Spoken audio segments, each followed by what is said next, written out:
serious times. So strengthen your mind. We're living in serious times. It's such a mysterious time. We're living in serious times. You do not know if your friend or enemy or a friend. Right now things are hectic, so who is serious or playing tricks? Keep a firm meditation, don't stop in nothing foolish. Keep your heart clean and strong, let your God self be established, and strengthen your mind. We're living in serious times, it's such a mysterious time. We're living in serious times. Strengthen your mind. We're living in serious times. It's such a mysterious time. We're living in serious times. Take this advice a mother once gave to her son. Give not all your strength unto the lecherous woman. Not in the ways that can destroy a true king man. Cause Delilah's on the prowl and she's a deadly one. So strengthen your mind. We're living in serious times. It's such a mysterious time. We're living in serious times. Strengthen your mind. We're living in serious times. It's such a mysterious time. We're living in serious times. This is surely not the time to backslide. Don't let the wrong thoughts take you for a ride.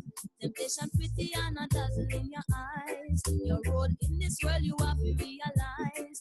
Cause it's a you the serpent one brutalize. So strengthen up yourself, you youth and your wife. Bring forth good fruit, child, the future of your life. Bring forth good fruit, child, the future of your life. Oh, strengthen your mind. We're living in serious times. It's such a mysterious time. We're living in serious times. Strengthen your mind. We're living in serious times. It's such a mysterious time. We're living in serious times. Strengthen your mind. We're living in serious times. It's such a mysterious time. We're living in serious times. Serious times. We're living in serious times. It's such a mysterious time. We're living in serious times.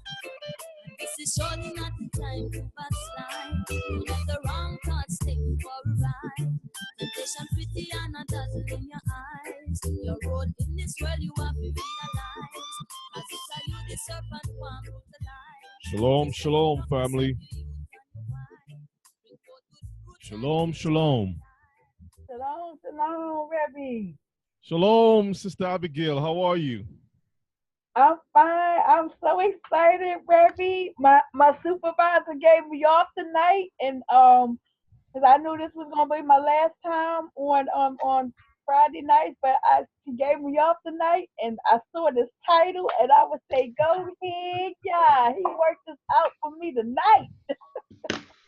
Well, all praises to our King. I'm grateful that you're able to make it tonight. And I'm also happy to know that our King has blessed you and given you a wonderful job. So hopefully in the future he'll work some other things out for you, so you can have the Friday nights off too. Okay?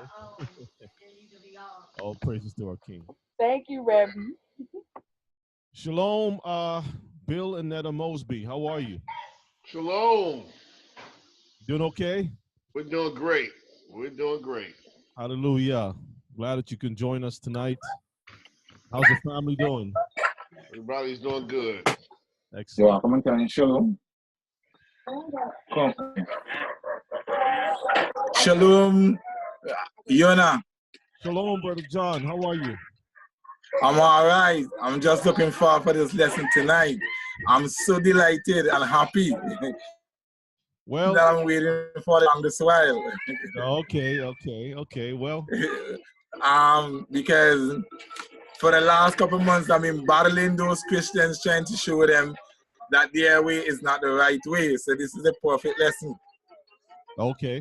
All right. Well, the battle is going to continue until we get to the kingdom. Yes. So then I'm very thankful for this lesson tonight. And then I want to say shalom to all my Hebrew brothers and sisters in the chat room and also in the building tonight. And may the Most High bless us all the time. Thank you so much. And that's a warm welcome from our brother up in Canada. Grateful that he's able to chime in. So I want to say shalom to a family worldwide, to the four corners of the earth, down in the Caribbean, down in South and Central America, here in the United States of America, up in Canada, over in the UK and Europe. Shalom to you all. Also, to our family down in all the places in Africa, shalom. Hebrews are scattered throughout the four corners of the earth. Shalom to our brethren over in the east, all the way in the east. Shalom to our brethren over in the Arab countries, down in Saudi Arabia area. Shalom to a family way over in North Korea. I also want to say a special shalom to our new guests over in the Netherlands. Shalom to you all, likewise. Shalom. I'm grateful that our Heavenly Father has given us the opportunity to be here together.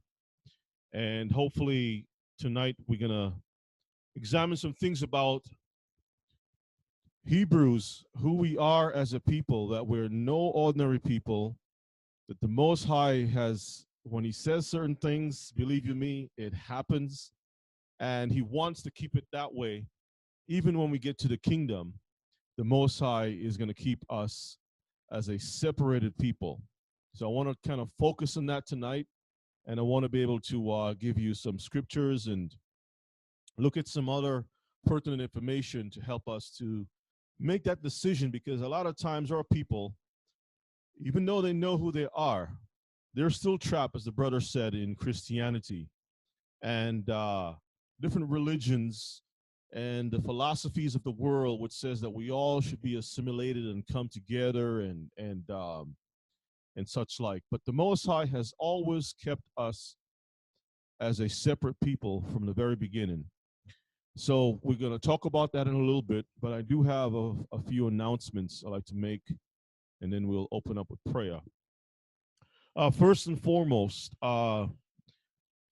we have decided that we're going to start with the yeshiva, that's school, to teach mainly our brothers, but the sisters are also included, to become teachers. And we've decided that April 21st, which is a Saturday, we want to start with the classes. And I'd like anyone who would like to attend to please send me an email at agulab, that's GOLAB 77 at gmail.com. And I will send you a special link to join in. Now, the classes are going to be free.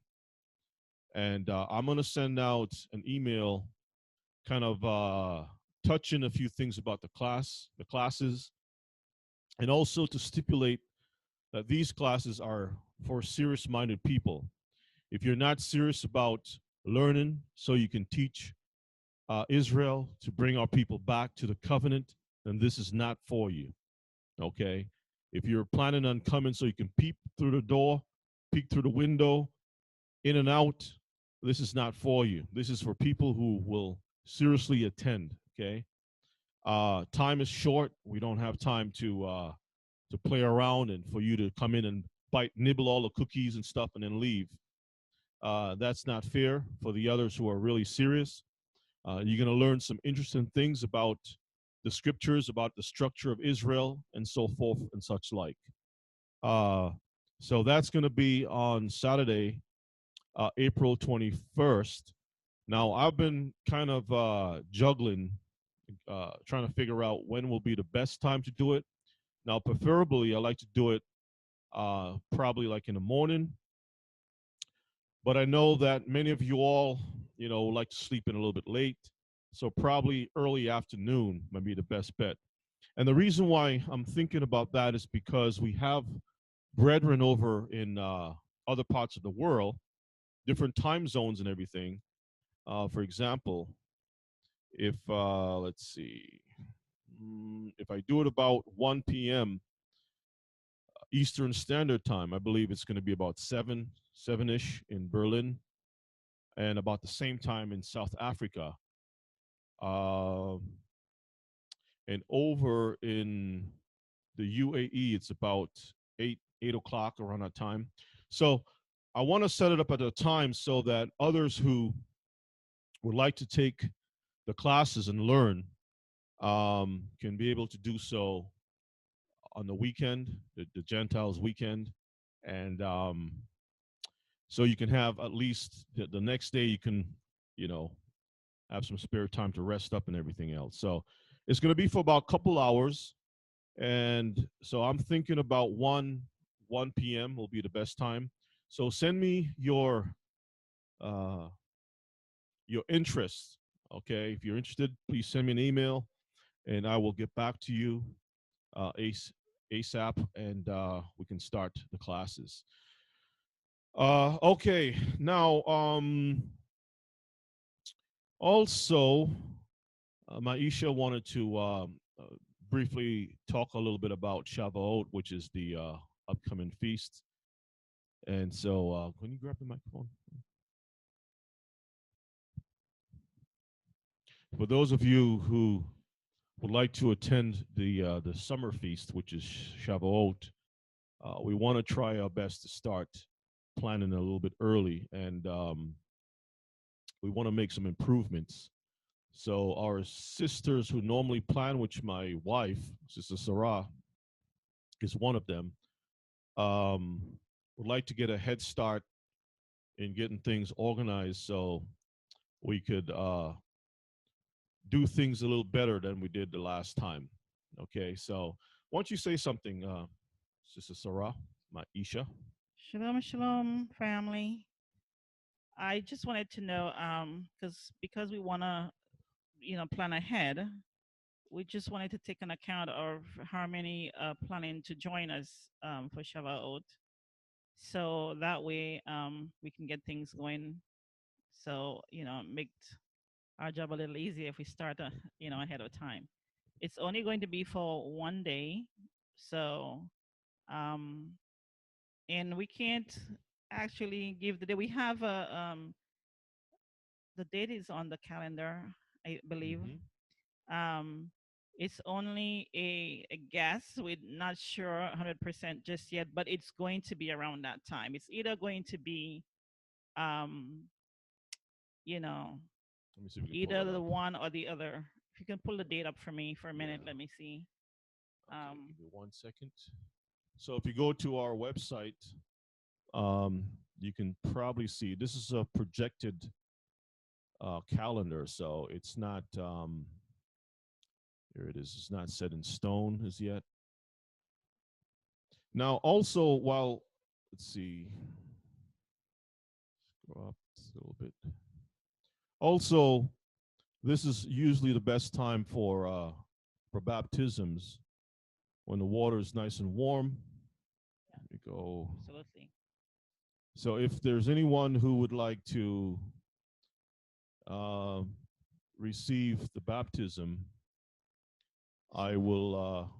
I strongly suggest this will be the best time. You probably can come like the day before, um, and we can take you down to the river, and we can do baptisms. Hmm. So it says here July 12th. So it's either gonna be either July the 12th or the 13th. Either one of those is gonna be either one of those days, the Mm-hmm. 12th or the 13th. So because of course we have to make sure we count the new moon. So If you can plan ahead and think about it and let us know how many of you are planning to attend. So Okay, you thank can you. go once again to the website and click on Resource Library. You'll see the calendar. Just click on that and scroll through, and you'll see the dates and everything else. And that's the projected dates. We say so right at the beginning. It's a disclaimer: the dates on this calendar are only projections. Official confirmations are by the sighting of the new moon by 2 or more witnesses. Okay, so we have plenty of time, but we still want to plan ahead and get a proper count of those who would like to attend. And of course, baptism is important because it's a whole day. Um, I'm not sure if we can do a baptism that same day or not, but it's probably going to be inconvenience for to do too many things on at once. So it'd be good to if you planning on traveling and spending to drive in or whatever, we can get you baptized the day before and be prepared for Shavuot, Pentecost. You want to say something? You saying something? Okay. All right. So, with that said, we can always address that a little bit later on. Okay. So, let's have a word of prayer, and then we're going to get right into our topic for tonight. Let me switch this around to. Matter of fact, I'll leave it like that. So, let's have a word of prayer. Baruch atah Yehovah Eloheinu melech haolam, asher natan lanu et derek haYeshua b'Mashiach Yehoshua. Blessed are you, Yehovah, our Elohim, King of the universe, who has given us the way, salvation in Yeshua HaMashiach. Abba, I'm grateful to you for your love and your mercy, which truly endures forever. We're thanking you, Father, for your blessings upon all of us, the house of Israel. How you have given us a night's rest and waking us up today and giving us the strength and the energy that we can be about our own business. And Abba, as we are preparing ourselves for the kingdom, we also thank you that you have placed within our hearts your word to remind us on a daily basis to live the life, to prepare ourselves because the times are truly short. I pray that you'll gather Israel from the four corners of the earth, restore our people, the dried bones, once again to your covenant. Make the time short, destroy the enemy. Abba, I pray that you return in our lifetime, that we can see your face and to return to our home of Zion. May your name be praised forever. Bless all our brothers and sisters and help us to be strong and to be sharp and to overcome all things. Thank you so much for the so many answered prayers. We thank you. We love you. In Yeshua's name. Amen. Hallelujah. We give glory and praise to our King, our Elohim, the Elohim of Israel, for his love and his mercy, which truly endures forever. Now, this topic for tonight, called Get Out, is based on a movie, a film that many of y'all have probably seen before. If not, you can probably, when you have some time, you can check it out. But it's a very interesting movie, and the movie was supposed to be horror comedy or something like that. And it's based on a young Hebrew who was in a relationship with a Gentile female and was going to visit her family and was warned by another Hebrew to be very careful. But he blew it off and went nevertheless to visit the lady's family and found himself in a trap. And the trap was very interesting because as you watch the movie, there's so many hidden messages throughout this film. And the theme basically is that this woman was utilized to draw Hebrew males or to just recruit people, recruit Hebrews for their gifts, whatever the case may be, for the bodies, for to serve almost like when a person needs a transplant of some kind, they need bodies, they need body parts and whatnot. But they were recruiting whole bodies and transplanting the Gentile heathen mind into the Hebrew body. They wanted the bodies because they realized that we are strong, we're gifted. They were looking at what we can do. And now I'm not going to kind of parallel everything up, but I wanted to use this to kind of show that the nations know who we are as a special people. And they are secretly utilizing our strengths more ways than one. Of all the peoples who have come to the shores of America, we are the only ones who haven't received our back pay for the atrocities and everything else that has been done to us. The Japanese have received reparation. The Japanese Americans have received reparation. So many other people who were placed in internment camps received a payback. Jewish people, you name it. But when it comes to us, that's a totally different story. And there's a reason why for that. And we need to understand what the Torah, what the scriptures, what the prophecies, the Tanakh has to say, what our King has to say about our deal. Now, in the film, and I'm going to come back to some verses here, but let me just scroll through a couple of things here. Now, in the film, there's a scene, and let me go through this. This is some sketches, an artist rendition of the different parts of the film. You had a Hebrew sister who was in this trance, and most of the people that were at the parents' house, this girl's parents' home, were mainly there as servants, but the people, the bodies, the people that were inside the bodies were actually members of the family or certain people of society that lived on the premises. And well, anyway, I don't want to give away the film. You can check it out. So there was this one female that you can see in her. She was trying to get out of this. It was like part of the Hebrew mind was still alive, but the Gentile spirit was in there fighting to suppress the Hebrew. And but the power of the Hebrew was such like that even though there was another spirit within there, they fought all the way through to try to get out of or try to kick that other spirit out. But to make a long story short, those Hebrews who were possessed by other Gentiles were able to give the young Hebrew male who was starting to go through the phases of this trance, this captivity, enough information that he realized that something was wrong and he was able to get out. But before he got out,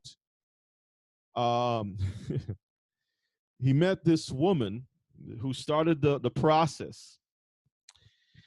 And for those of you who are familiar with the film, I think you all remember the scene where there was this one lady. This is the mother of the girl who was in her study. And as the young Hebrew came in, was walking through the house, he looked over, he saw she was sitting in the study, and then she invited him to come over to have a chat. Now, she is a psychologist. I believe the husband also is a psychologist.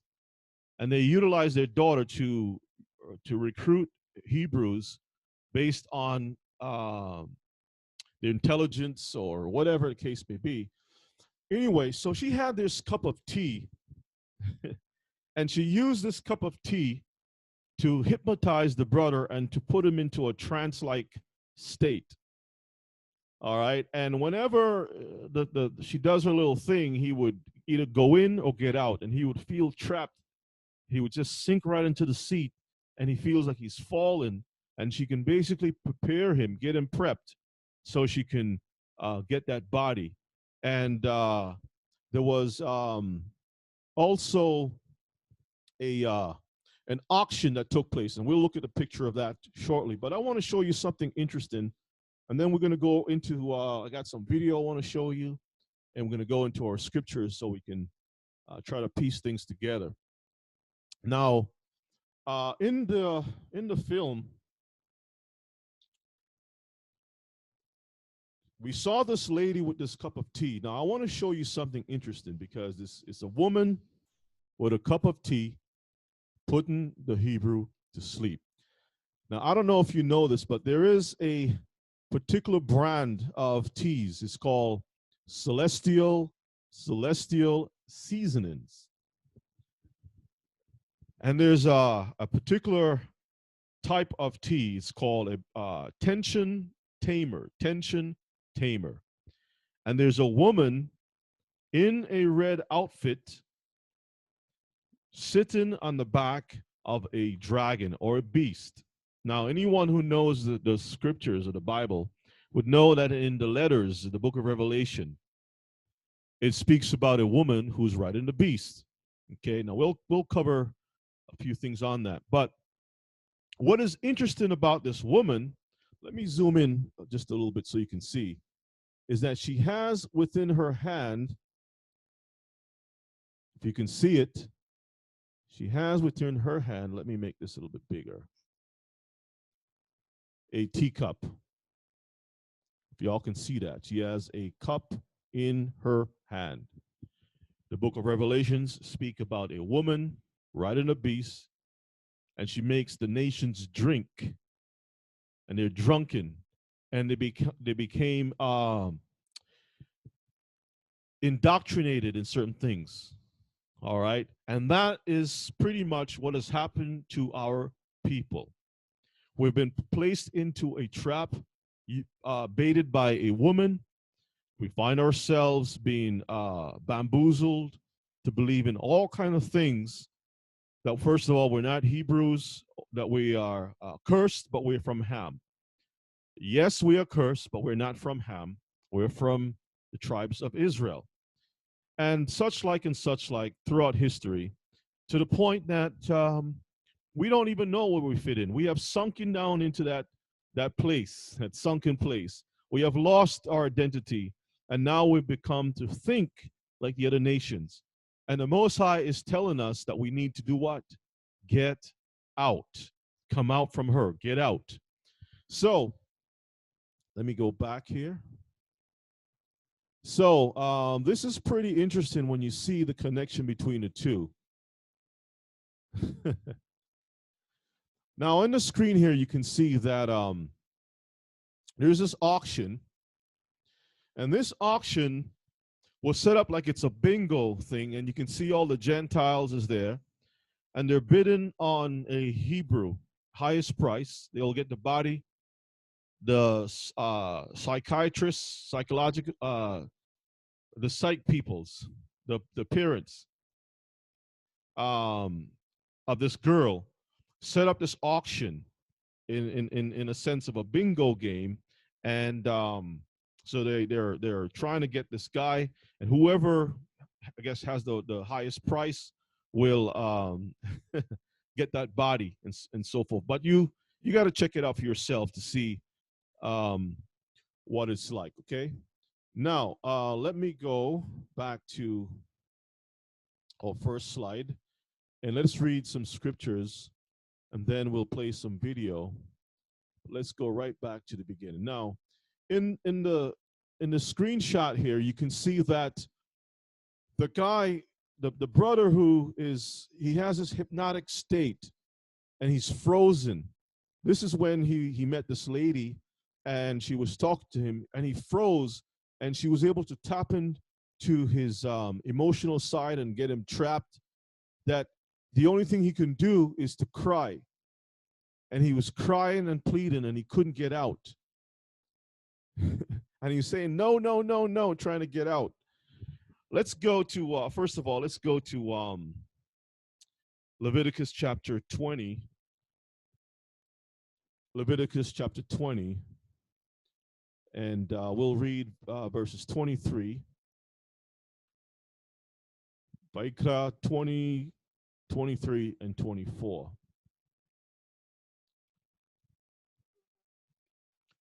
Leviticus chapter 20, we're going to read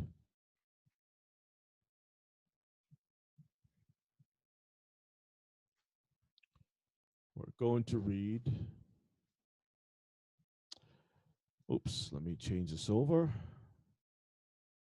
Standard. Okay, here we go. So verses 23 to 24. Go ahead and read. It says, and you shall not walk. Hang on a second. I made a mistake. It's 20, 23. All right. 20, 23. All right. Go ahead and read. And you shall not walk in the manners of the nation, which I cast out before you. For they committed all these things, and therefore I abhorred them. Read. But I have said unto you, you shall inherit their land, and I will give it unto you to possess it, a land that floweth with milk and honey. I am Yahuwah your Elohim, which have separated which you. have done what? Separated you. From other people. Now, the thing about this film is it begins with a young man who assimilated, who joined up with this heathen woman. He was warned by another Hebrew, be careful. Be careful. We always find with our people that we want to learn the manners of these other nations. The Most High says, I abhor these other nations. I abhor them. But for you, Israel, I have separated you from these other nations, and I want you to be my special people. And by doing so, you're going to inherit different things, land, status, you name it. But what we have done, Mishpachah, in this diaspora, is that we believe that by joining up with Christianity, we can bridge the separation gap. We're all one people. Christ came and died for all. All of these different things has been placed on the table. We have drank from this cup of tea. We have drank from this poison. And now we feel that we can inherit stuff like the other nations. We can be part of the nations. We can, whatever they inherit, we can inherit too. We can rise with them. We'll all be one. Now, for those of you who have been watching the news, a lot of things has been happening. There's been severe drought in the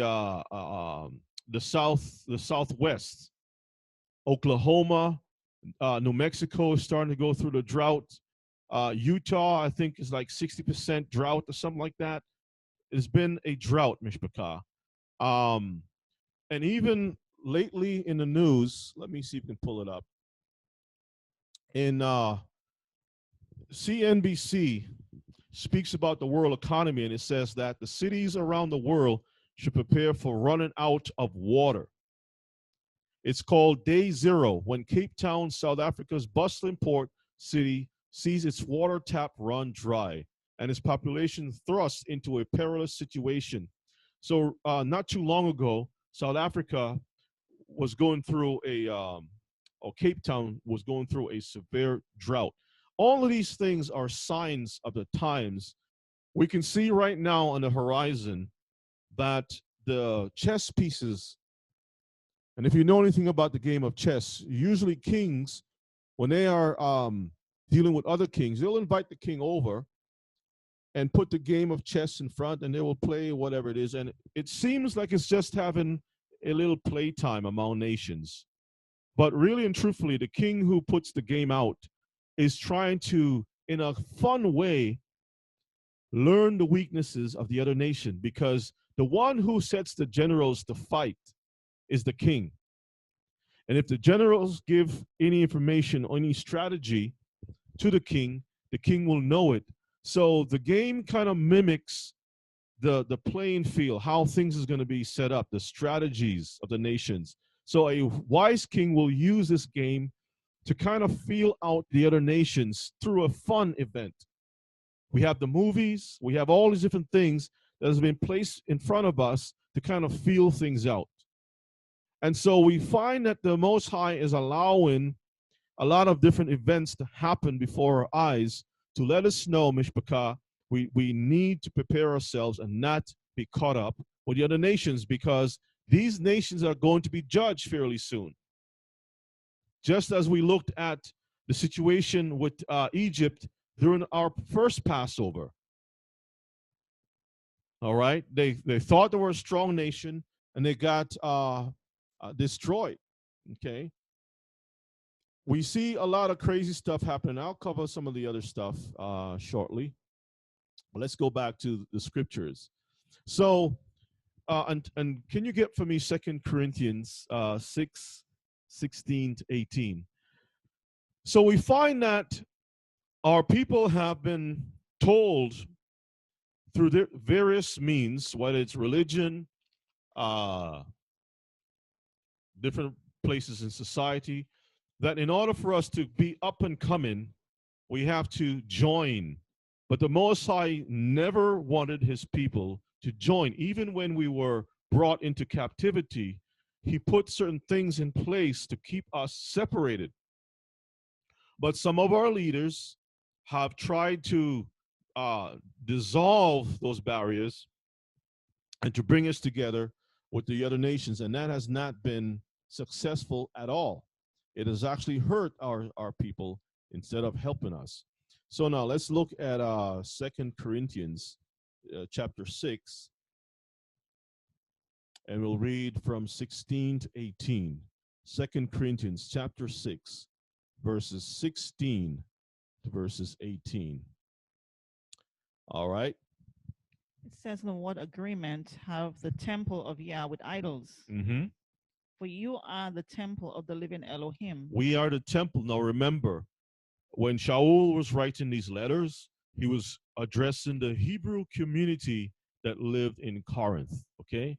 And so being a people like even with Baruch, and we'll cover Baruch too, coming among these other nations in Babylon, for example, and seeing what they do, how they practice their religion, how they eat their foods, the marriages, all kinds of different things. The Most High was trying to warn us, Ms. Pakah, to please stay away from this madness, okay? So, continue reading. As Yah have said, I will dwell in them Uh-huh. and walk in them, and I will be their Elohim, and they shall be my people. You can do a search throughout the Bible, and you'll see where it says, I'll be their God, their Elohim, and they shall be my people. It is always a reference to the two houses of Israel. Always a reference to Israelites. Okay? Verses 17. Wherefore come out from among them, and be ye separate, saith Yahuwah. Come out from among them and be separate. Read. And touch not the unclean thing, and I will receive you. The only way he will be able to receive us is for us not to touch the unclean thing, because he's set apart. Even the high priest, you know, when you read the Torah, when the high priest went into that the Holy of Holies, he wore he had bells on his garment, and he had a rope around his waist. And the reason that rope was there is because only one man was allowed to come in. When he goes in to meet the Most High, if he wasn't clean, that man will drop dead. And the only way you can get that body out is to pull the rope, Mishpachah. The way that you know he was either alive or dead, it was the sound of the bells. If the bells stopped ringing for a long period of time, you would assume that that man is gone. So you just got to pull the body out of there, okay? And whoever's the assistant priest that's supposed to take his place, got to make sure that he's set apart too, because the Most High is a fire. That's why he told Moses, this ground that you're standing on is what? Holy, set apart ground. Take those dirty shoes off your feet. All right? And then I can receive you. Then we can start to talk. Okay? Verses 18. and will be a father unto you, and you shall be my sons and daughters, saith Yah Almighty. And you will be my sons, not just the sons, but also the daughters. All praises to our King. Now, in the film, it showed this young man not able to speak, but in his mind, he was speaking. And it's equivalent to, have you ever been in one of those dreams that like a nightmare, and you feel trapped, and you feel like you're pinned down, and something is trying to choke you, you can't get out, and the only thing you can do is cry out to our Elohim. I've been in that situation before, and thank the Most High that my mom, trained me in such a way that whenever we're going through such dreams like that, she made it a custom to teach us to recite Psalms 91 or Psalms 27 or Psalms 23. And I believe, what is it, Psalms 127? Those Psalms are very powerful Psalms, which even in our deepest despair, we can utter a few of those things in the spirit and break ourselves away from that demonic hold. So this young man was bound to some degree. Let's read, let's go to Isaiah chapter 29, and we're going to read from verses 1 to 4. So this is pretty much, this kind of speaks to the point of the state of this young man, or the state of our people who are so trapped that, remember the Most High said that we are his temple, right? We're so trapped that because of our condition, we almost mutter, we just whisper in words. We can't even get the thing out. So Isaiah 29 verses 1. Let's read a little bit. Yeah. So read from 1 to verses 4. Okay. Woe to Ariel, the city where David dwelt. Mm-hmm. Add he year to year, let him kill sacrifices. Read on. Yet I will distress Ariel, and there shall be heaviness and sorrow. And it shall be unto me as Ariel. And Ariel is Hebrew for lion. And you'll see that, we were, as lions, we were lion-hearted, but something happened to us because we turned away from keeping the Most High's commandments. And now we have found ourselves being surrounded, as the next verse is going to say, by the enemy and destroyed. Okay? Verses 3. And I will camp against thee round about, and will lay siege against thee with a mount, and I will raise forts against thee. Now, the Most High doesn't do it himself. He doesn't cut down his own fruit tree. What he does is that he would use other nations to work on his behalf. Okay? And so the other nations surrounded Jerusalem. Let's read verses 4. And thou shalt be brought down and shalt speak out of the ground. We're going to be brought down and speak out of where? The ground, as a dead person. And that's what happened to this young man. When you watch the film, he was brought into a dark state, brought down to like he was pulled into a grave. Read. And thy speech shall be low out of the dust. And the deeper he fell, he couldn't speak. Couldn't speak. Why? Because he found himself with trying to assimilate with these other nations. Read. And thy voice shall be as of one that hath a familiar spirit. Because a familiar spirit, to speak like they whispering. You ever watch those haunted movies and you can hear the whisper in a room or whatever it is, and some ghost or cold spirit just walks through the room? Let's read on. As of one that have a familiar spirit out of the ground, and thy speech shall whisper out of the dust. That's what happens to Hebrews who trespass against the Most High. The other Hebrew brother warned him.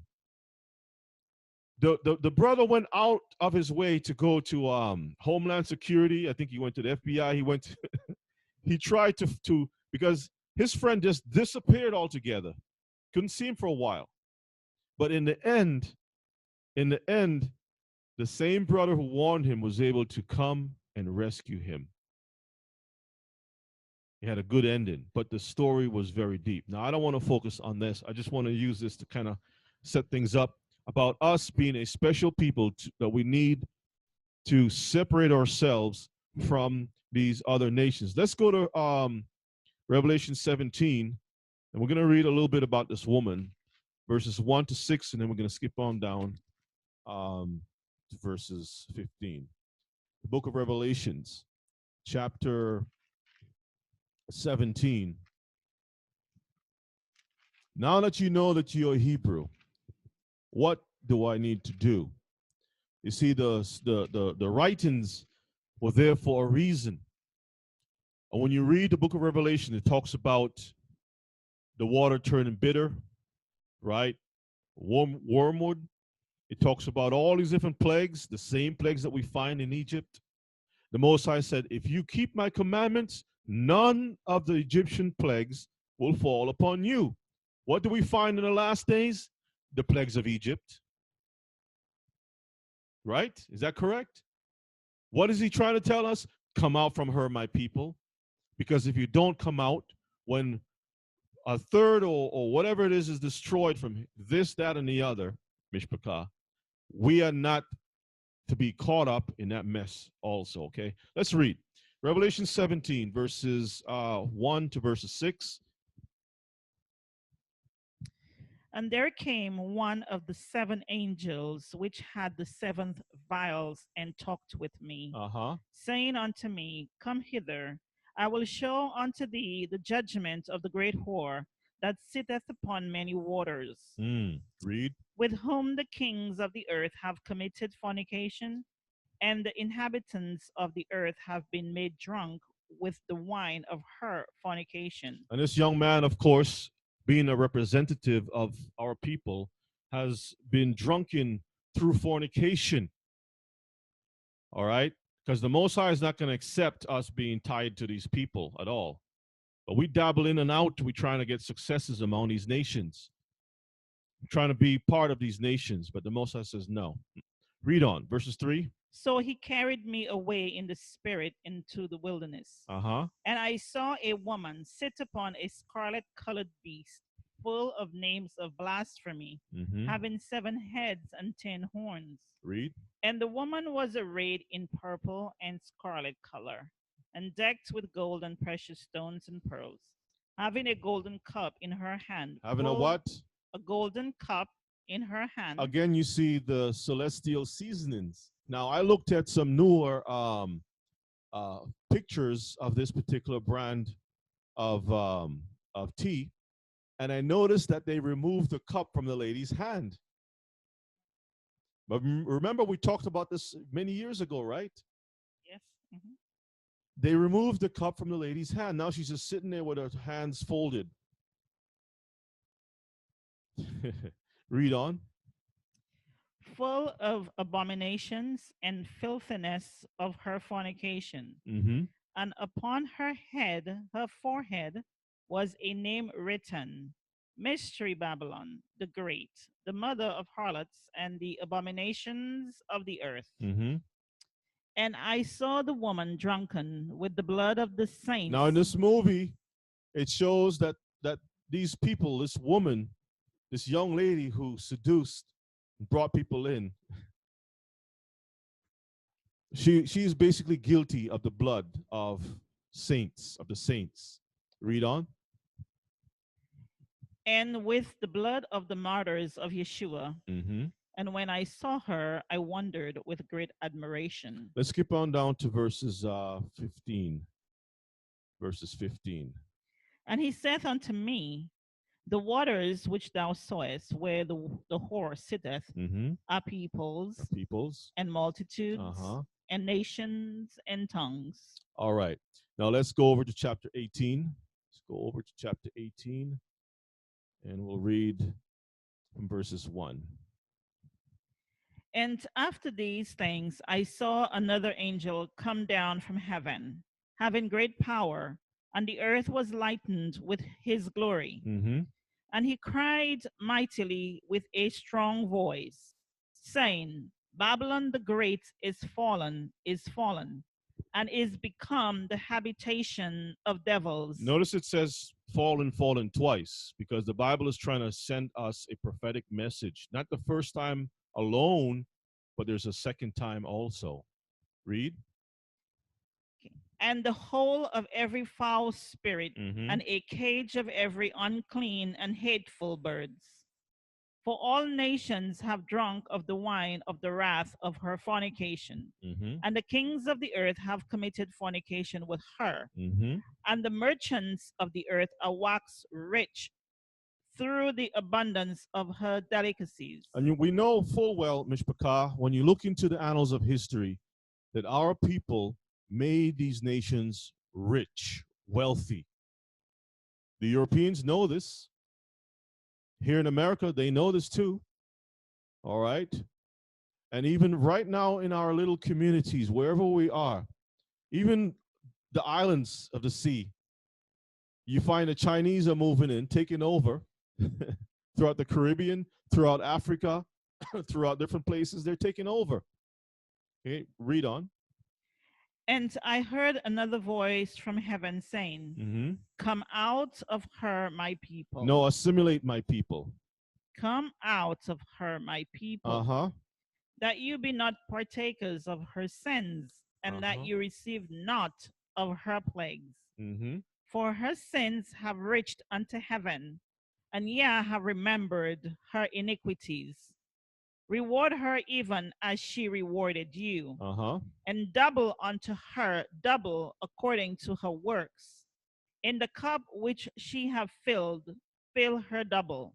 Fill her doubles. Fill to her double. How much she have glorified herself and lived deliciously, so much torment and sorrow give her. For she saith in her heart, I sit a queen, and am no widow, and shall see no sorrow. Therefore, shall her plague come in one day, death and mourning, and famine, and she shall be utterly burnt with fire.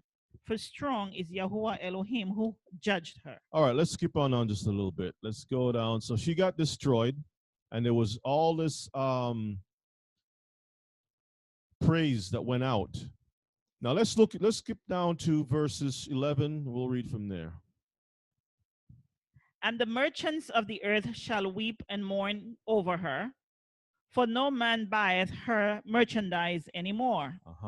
The merchandise of gold and silver and precious stones, and of pearls and fine linen and purple and silk and scarlet and all fine wood, and all manner vessels of ivory, and all manner vessels of most precious wood, and of brass and iron and marble, and cinnamon and odors and ointments and frankincense and wine and oil and fine flour and wheat and beast and sheep and horses and chariots and slaves. And what else? And souls of men. And weave. That too. Among our people, weave. Slaves and souls of men. Now this is pretty interesting, because in this particular movie, now we all know, Mishpachah, that you have a donor system. I'm going to play a video. Brother Shamar sent it out, and I'm going to play. It's like a 6-minute video, something like that. Short video. We know full well that people are looking for donors, body parts and whatnot. But this movie is about much more than that, because there's a selection of certain abilities of the Hebrews. First of all, throughout the film, they drop little hints, noting that we are a much stronger people. Going down the list. In other words, they're acknowledging that we are regal. We're set apart people. Okay? And they have chosen us because our body parts are much stronger. Because if you take a people that have been living off of basically garbage but can survive that, mental stress, when we lose our jobs, we don't go around killing, shooting up people or whatever the case. I mean, all the different oppressions that has fallen upon us, and we're still able to survive all those things, we must be a strong people. People placed on ships and brought throughout the world and able to survive in nakedness, in the feces and all kinds of filth, and still survive all that. We have to be a strong people. People who live in these little shacks that don't even have any heat during the winter time to serve on the plantations, all right, we have to be a strong people. When you think about historically who we are as a people, they know that we are strong people. So what do they want? They want our body parts. But in a movie, they want the whole body, but they want to transfer their history into our bodies and pose as us. But you got to watch the film, okay? But notice it says in the Bible, it says, slaves and the souls of men. So they know that we are the Most High's set apart people. The Most High has placed certain things to keep us separated, but we have not learned our lesson. But let me go ahead and play this video. Let me pull this down for a moment. This out. Let me pull this video up. And it's going to give us a little. Okay, let me pull it up over here. It's tiny, but let me make it bigger. Here we go.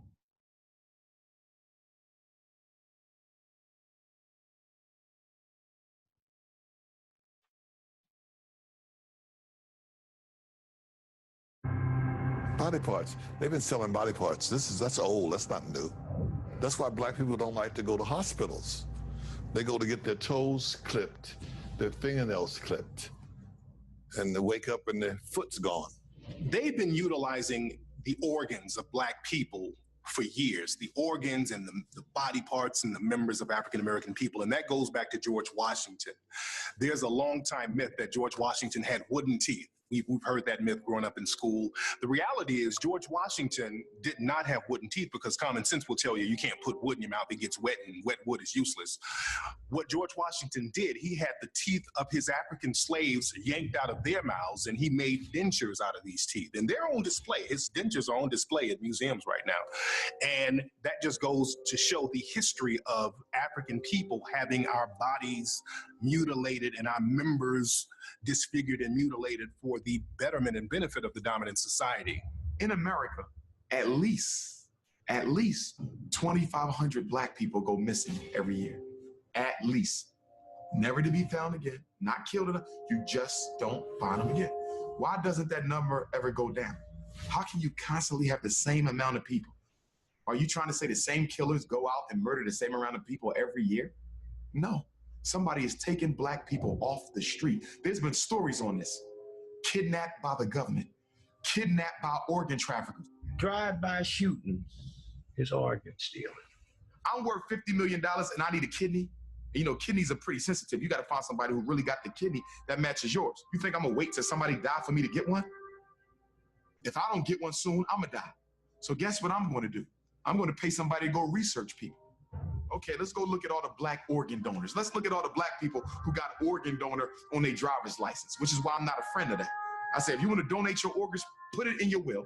Say that if I die, this could go to my family, my relatives, my friends, or whomever.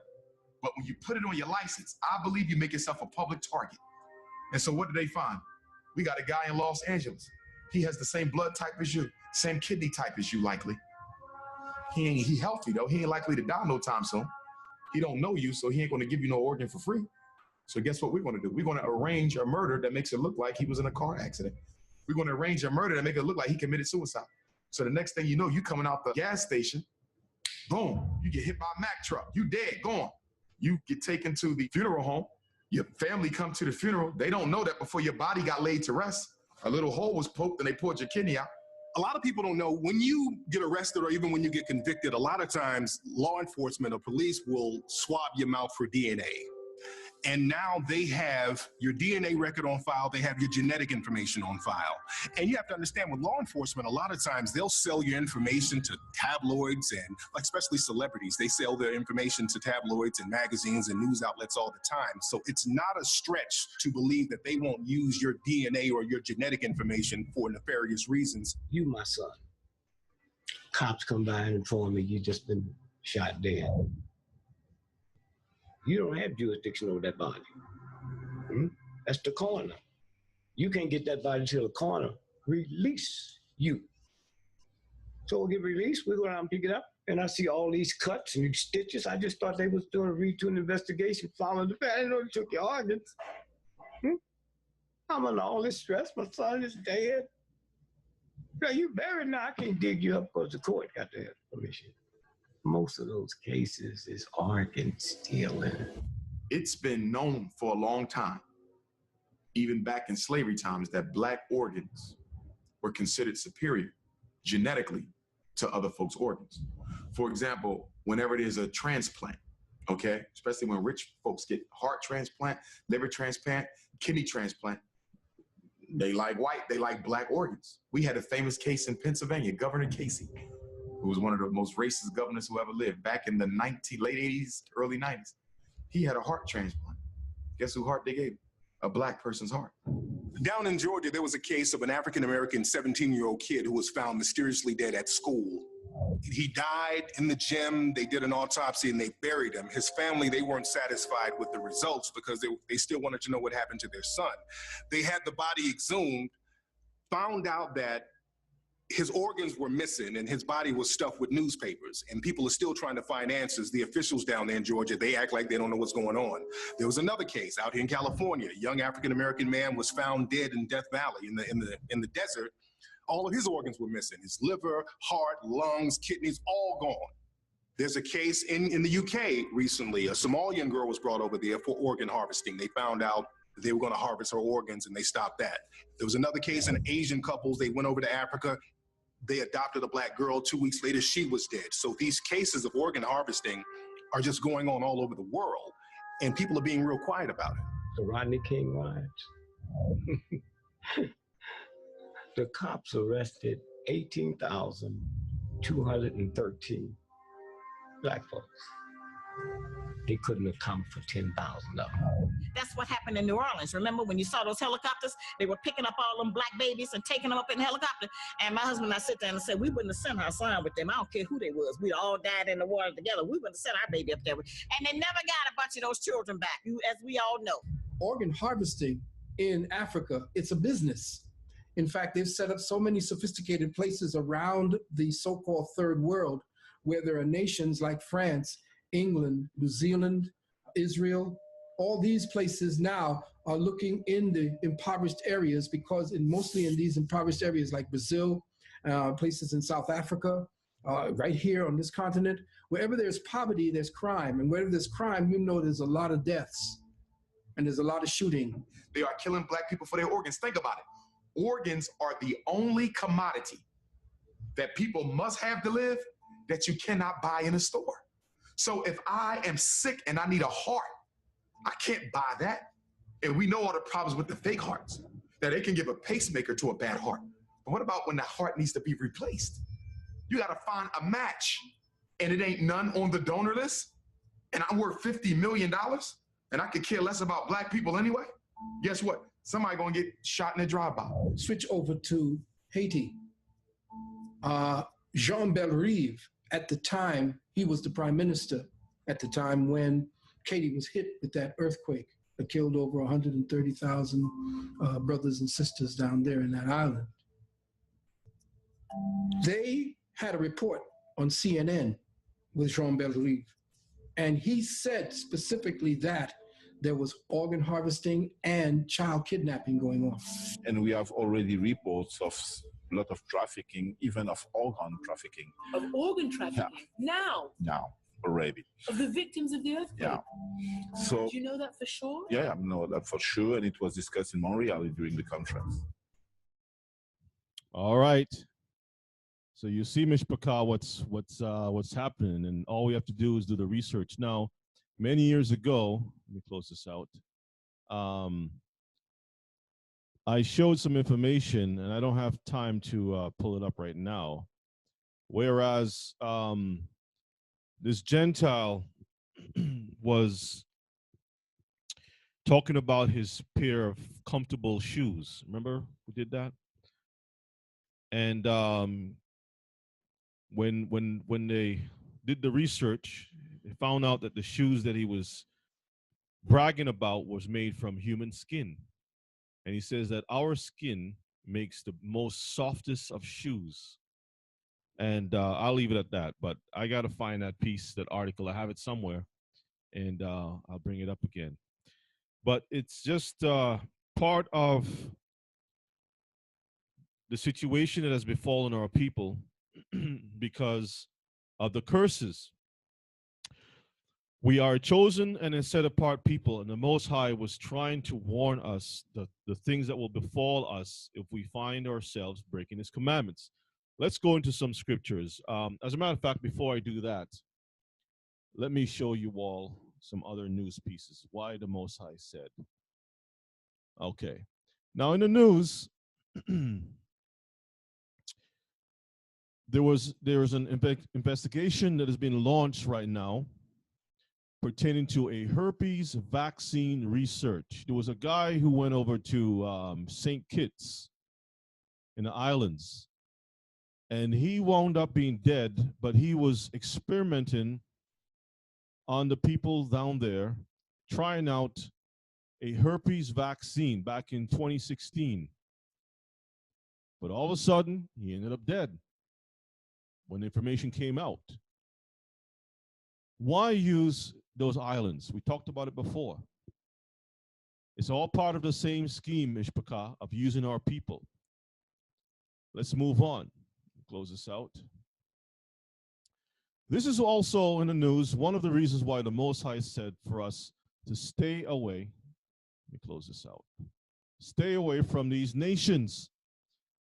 In the news, The Guardian, this is a UK newspaper. It says, stiff drink, the cocktail that's made with a frozen human toe.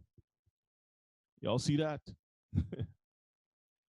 The Sourdough Saloon in Yukon Territory offers tipples containing a digit, and a British man has promised to donate 3 frostbitten body parts to the cause.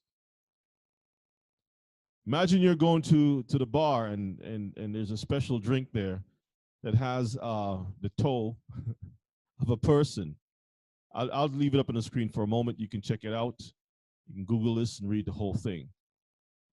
Now, I'm not going to read the article because we got a lot of scriptures to cover, but I wanted to show the mindset. Remember, these are the nations that we are mixed into, right? And there's a reason why the Most High said for us not to mix ourselves with these people. Now, also in the news, we can see as part of the signs of the times, this sister who happens to be a Democrat senator is pushing to have reparations for slavery. Okay. And she talked about both parties, both the Democrats or Republicans, none of them are different. They're all the same. They don't care about the Hebrews in this diaspora. And she's right. However, and they're using us. They use us to push out different programs or whatever the case may be.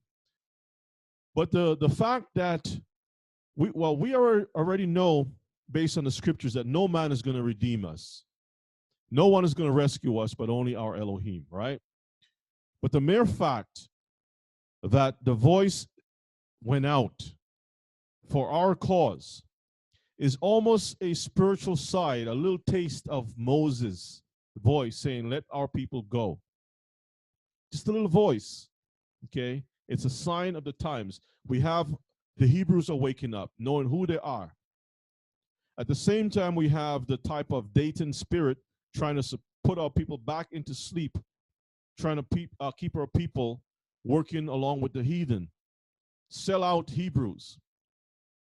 We see all those different events happening around the world. All of these are signs that the Most High is preparing to bring us back home. And so we have to continue to encourage one another with these things, okay?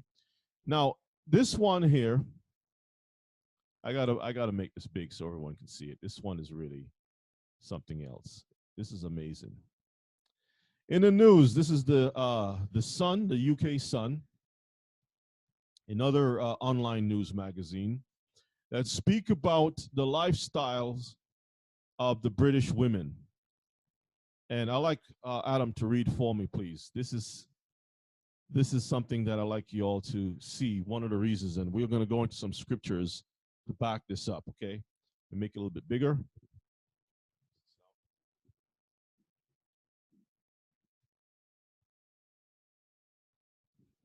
All right. Go ahead and read for me. Headline. Women reveal their dirtiest habits from showering twice a week to Showering when? Twice a week Uh-huh. to rarely washing bras. Read. As it's revealed, 1 in 5 of us wear underwear twice before washing it, and almost 70% of us don't change the bed sheets once a week as we should. Uh-huh. 5 women disclose how their hygiene habits have taken a back seat. Now, this was published when? April the 5th of this year. Read on. We might be known as Great Britain, but as a nation, it turns out we are anything but great when it comes to our cleanliness habits. But what did the Bible say about the Hebrews? We are supposed to be above all the nations, a great and mighty nation. But this article is proven otherwise of the other nations, right? That they're not so great. But read on. According to a recent study by clothing retailer Banana Moon, 1 in 5 of us will wear our underwear twice before washing it. A quarter of women admitted to wearing their bra 5 times before checking it in the machine, and 6% after wearing it a very whiffy 10 times. Whiffy. Read on. Jeans? Jeans also escape the washing basket, with 1 in 8 women only washing them if they're visibly stained. If they're what? Visibly stained. Visibly stained. According to another survey by clothing company Betty Black. Uh-huh. Bed sheets don't get a good wash either. Bed sheets. So when we have our Hebrew men among the nations running behind these women, you don't even realize that they're not clean. Number one, the sheets are not clean. Let's read on. Let's read on. As humans, we sweat 200 milliliters a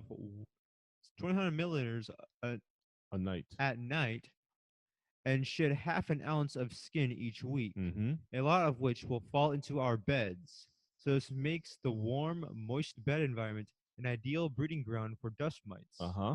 The average bed contains 10 million of them, and their feces can trigger allergic reactions. These are the dust mites here on the screen. Read on. Let's read from research. Research undertaken by bed company Dreams revealed that while over half of us, 52%, know we should be making the effort to change the bed weekly as recommended by experts, shockingly, almost 70% of us don't do this. Read. The problem is that we've just got too busy, and we're now starting to cut corners and get into bad cleanliness habits, says Verdi Mann from the Good Housekeeping Institute. Read. People prioritize what they think is urgent, and because bedsheets don't look visibly dirty like other clothes, they are washed less. But we spend a third of our lives in bed, and bacteria, while invisible, is still lurking and will be attracting dust mites that can only be killed with a high temperature. Let's skip on down just a little bit. Let's read right here. This is very worrying, especially in the kitchen, given that chopping boards contain 200 times more facial bacteria. Fecal bacteria than a toilet seat, and a kitchen sink has 100,000 times more bacteria than a bathroom sink, making it a ripe breeding ground for wiping up cloths. The dirtiest things in the house, according to various studies. So basically, they're showing that you have all the surface bacteria out there. So being aware of that, you have to wash. You have to clean your kitchen, clean your toilets, keep things clean. So what about the human body?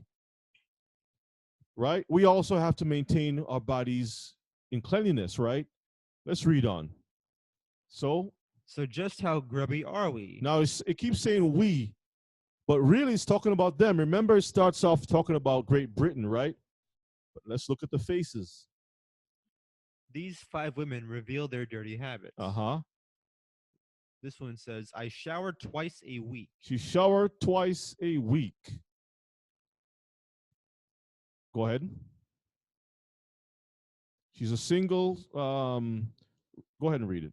Claire McNaughton, 46, is a marketing consultant from Salisbury, Wits, and is a single mom to 2 children, aged 9 and 14. She says cleaning often doesn't seem worth it. It doesn't seem what? Worth it. Doesn't seem worth it. Read. I rent an old farmhouse in the country. We have no streetlights or pavements, and heavy farming machinery hurl past my front door, spraying mud everywhere. While I clean the house once a week for 3 hours, it's tidy but still dirty because my 2 children triaps mud in from the outside, and it's a conveyor belt of staying on top. I feel similarly browbeaten when it comes to my own cleanliness. To her own cleanliness, read. I wash my hair once a week and shower maybe twice a week. Twice a week. I hate brushing my hair because it's so thick and it hurts, so I have an unkempt look. We are all a bit feral. Wild. Okay. Let's look at this other one here. Beautiful looking face, right? Okay, let's find out. Sophie. So a lot of times you see these faces on Instagram and Facebook and whatnot, and some of our people are lured into that direction. Sophie, 25. Sophie, 25, is a stay-at-home single mom and lives in Swindon. She says, I wash my bras rarely, once a month at most, or until they smell or are visibly dirty. Read. Bed sheets receive the same once-a-month treatment. Our bed sheets receive once a month treatment. Read. If they're lucky, or are exchanged for a brand new set if I'm feeling particularly lazy and don't feel like washing and replacing them. Now, let me tell you all something. There are people who are known to go to the store and buy clothes. They will wear it for a certain amount of time, keep it looking neat, and then they'll return it. And then you might come behind, purchase something, and not knowing that perhaps you don't get a smell or whatever the case may be, and you think that these are clean clothes. We have to be very careful. There are people who are experts at buying stuff and returning them, and they don't wash at all. They don't do any laundry. They just keep recycling, exchanging goods, exchanging and whatnot. Whenever you buy clothes at the store, it's always good to do what first? Wash it first before you wear it, because you never know. Read on.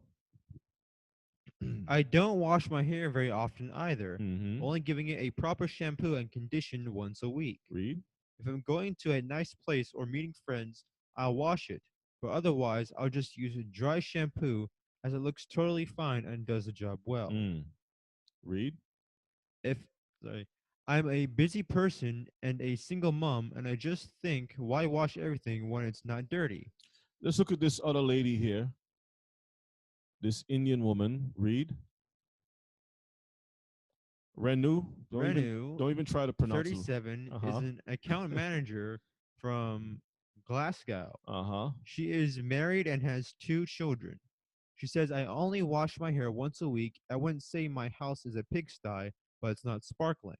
Read. I wash my bedding once a month. Once a month. Read. And jumpers and jeans hardly ever, as they really aren't dirty for the time worn. I live with my in-laws in a large house, and they constantly have the washing machine on, and it's a constant battle to save the environment. So she wants to save the environment but lose her own self, right? As far as I'm concerned, nothing's dirty unless it has stains on them. Nothing is dirty unless there's a stain on it. Read. Isn't life too short to spend our whole time washing and cleaning? This lady says she washes her jeans every 3 months. Every 3 months. Read. Sinead Latham, 37, is a social media trainer from Birmingham. She's engaged and has a 4-year-old son. Mm-hmm. She says, we're just generally low maintenance as a family, and I probably only wash my jeans every 3 months when they're visibly dirty. So far we can see that their statements is consistent. Only when it's visibly dirty. Read. I wash my hair twice a week and use dry shampoo. And they use what kind of shampoo? No water, just dry. Read. I have a work uniform, a couple of outfits, so each week I rotate them and mix and match so I don't have extra washing. We deliberately bought extra school uniform for our son, so only had to wash it all once a week. Mm-hmm. With clothes washing, I don't see the need to wear once and wash once. It's a waste of water, electricity, and time. Bed sheets are only every 3 weeks or so. Mm-hmm. It's a bad combination of laziness and lack of interest. As for house cleaning, we hardly dust and hoover, and the sides of the kitchen are wiped, but that's about it in the kitchen. Wipe. This lady says she washed her bra only once a month. All right, let's read. This is Jen Gale, 40.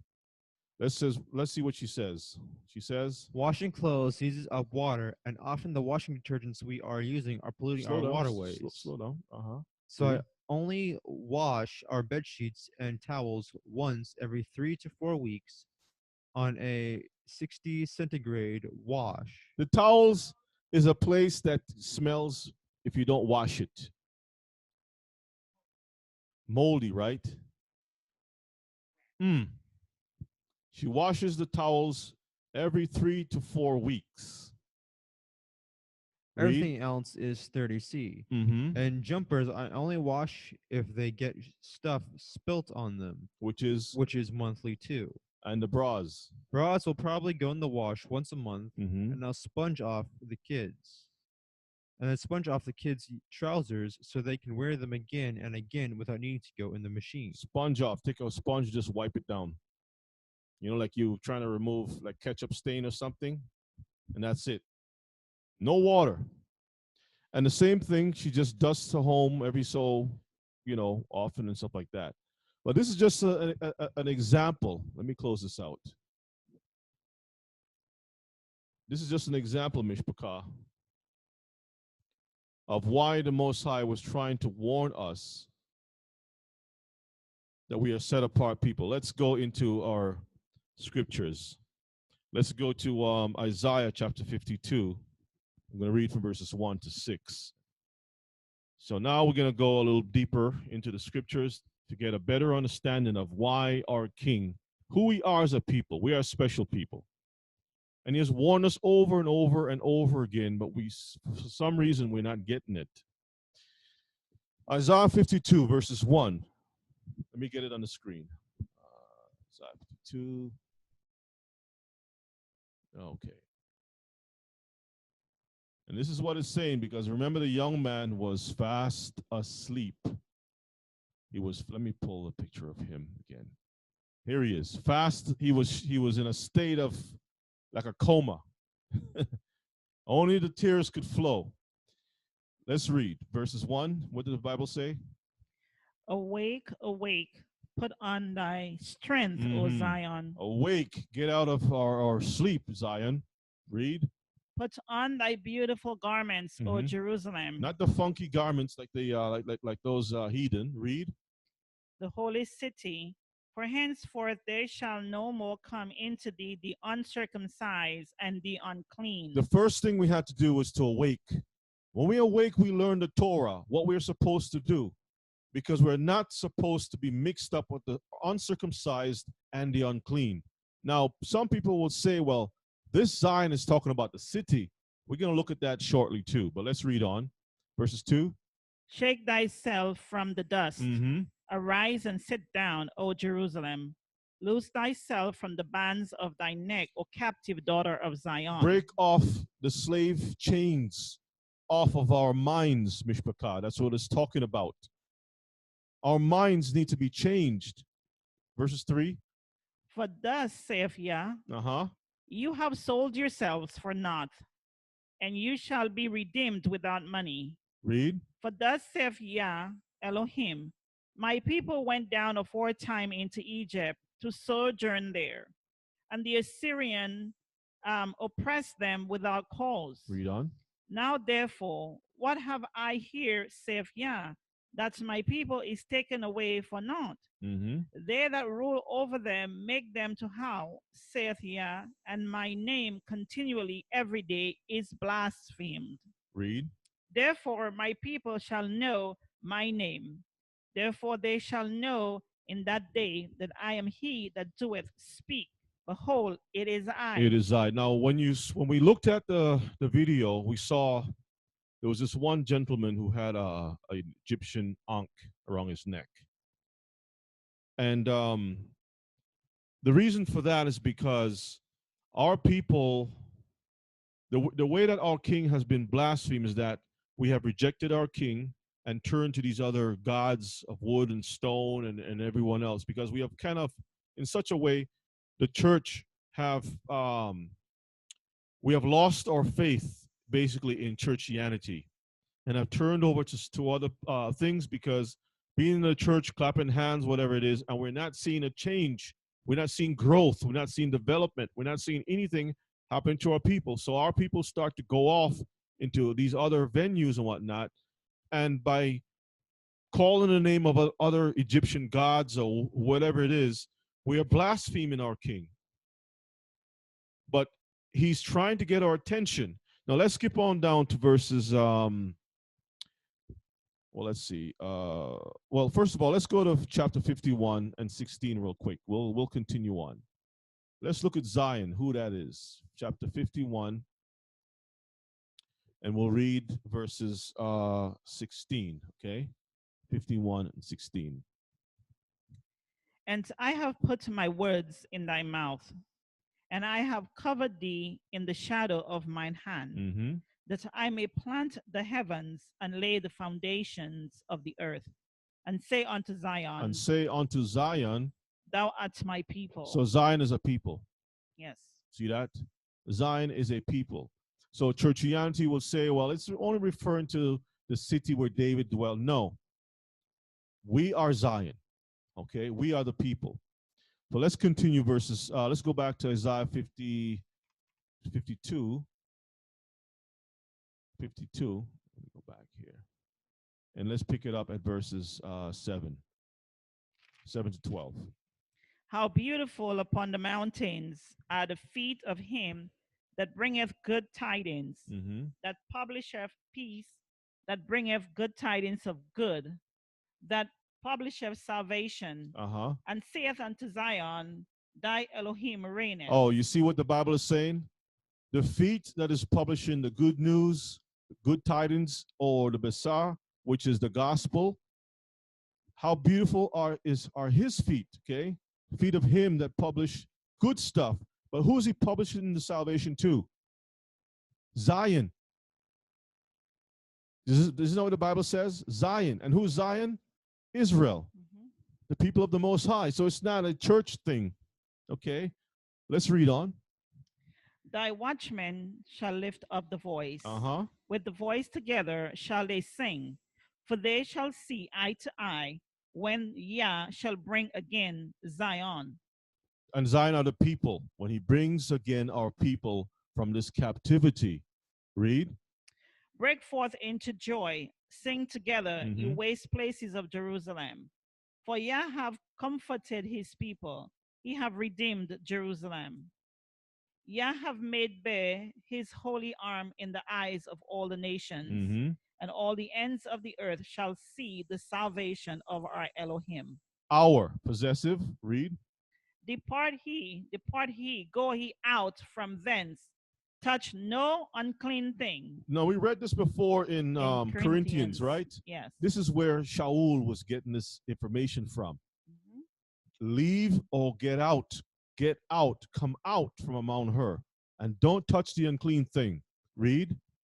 Go ye out of the midst of her. Be ye clean that bear the vessels of Yahuwah. Read on. For you shall not go out with haste, nor go by flight. Mm-hmm. For Yah will go before you, and the Elohim of Israel will be your reward. He will be our reward. Now, just pause for a moment. Now, notice it says in verses 11 that bear the vessels of Yahuwah. In First Corinthians, it mentions that we are a tabernacle, and he's supposed to dwell in us. A tabernacle is a vessel. It's a place that you hold something. Okay, if something is held. Now, in verses 12, it says, for the Most High will go before you, and Elohim of Israel, and the Elohim of Israel will be your reward. Now, this is borrowed again from the first Passover. Is that correct? So let's pause for a moment. Let's go to Exodus 14. I'm going to read verses 19 to 25. Get another thing here. Exodus 14.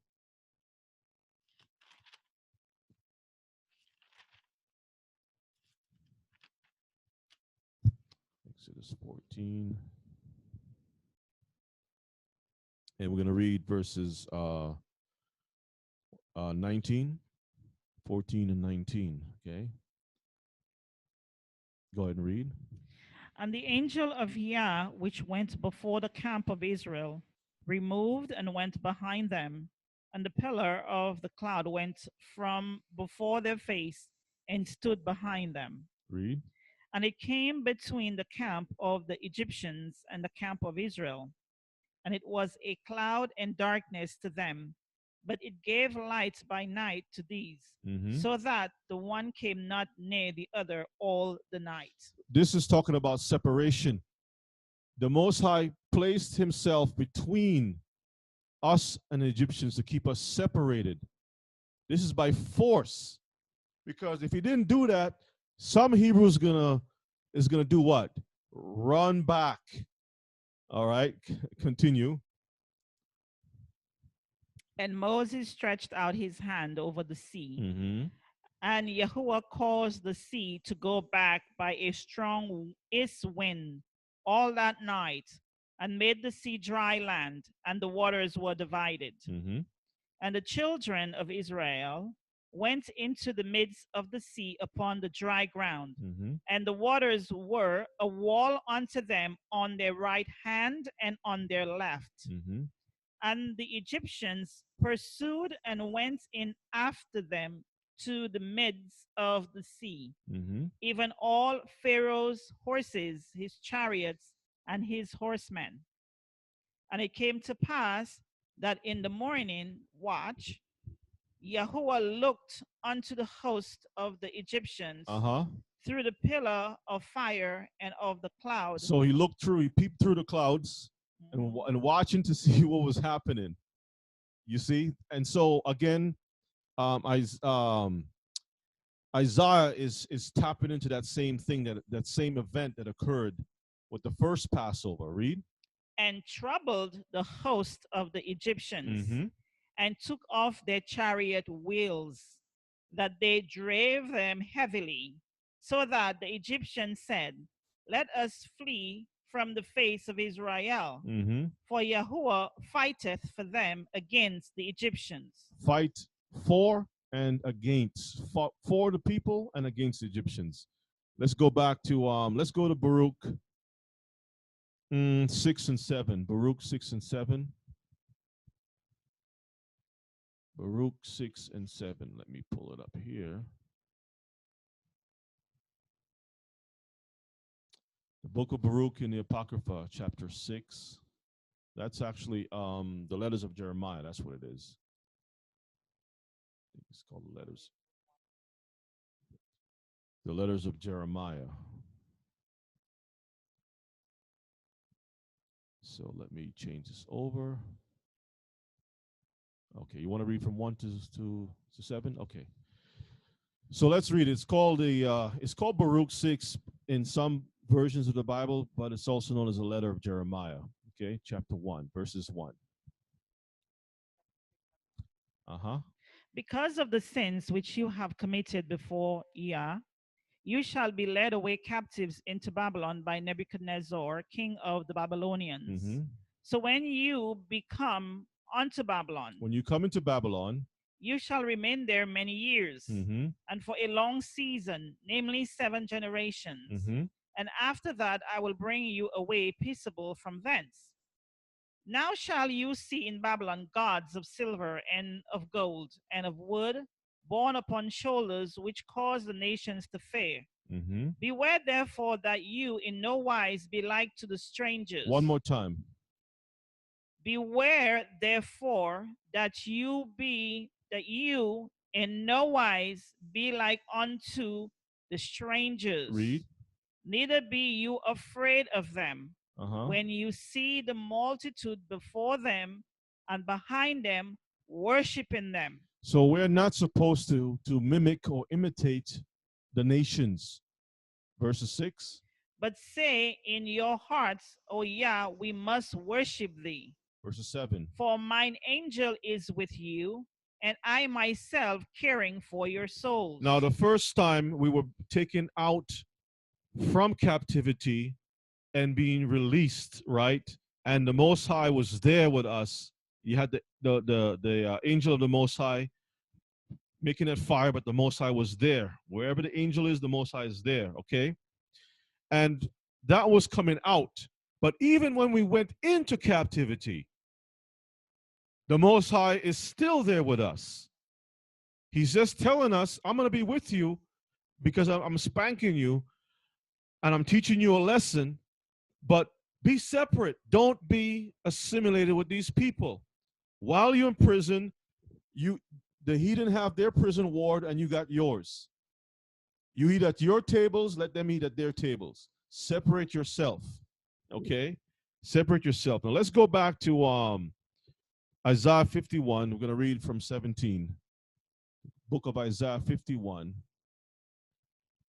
and verses 17. Be separate. Get out. All right. 51 and 17. Awake, awake, stand up, O Jerusalem, which have drunk at the hand of Yah the cup of his fury. Thou hast drunken the dregs of the cup of trembling and wrung them out. There is none to guide her among all the sons whom she have brought forth. Neither is there any that have taken her by the hand of all the sons that she have brought up. In other words, nobody gives a damn about us. They don't care. Okay? Read on. These 2 things are come unto thee, and who shall be sorry for thee? Desolation and destruction, and the famine and the sword.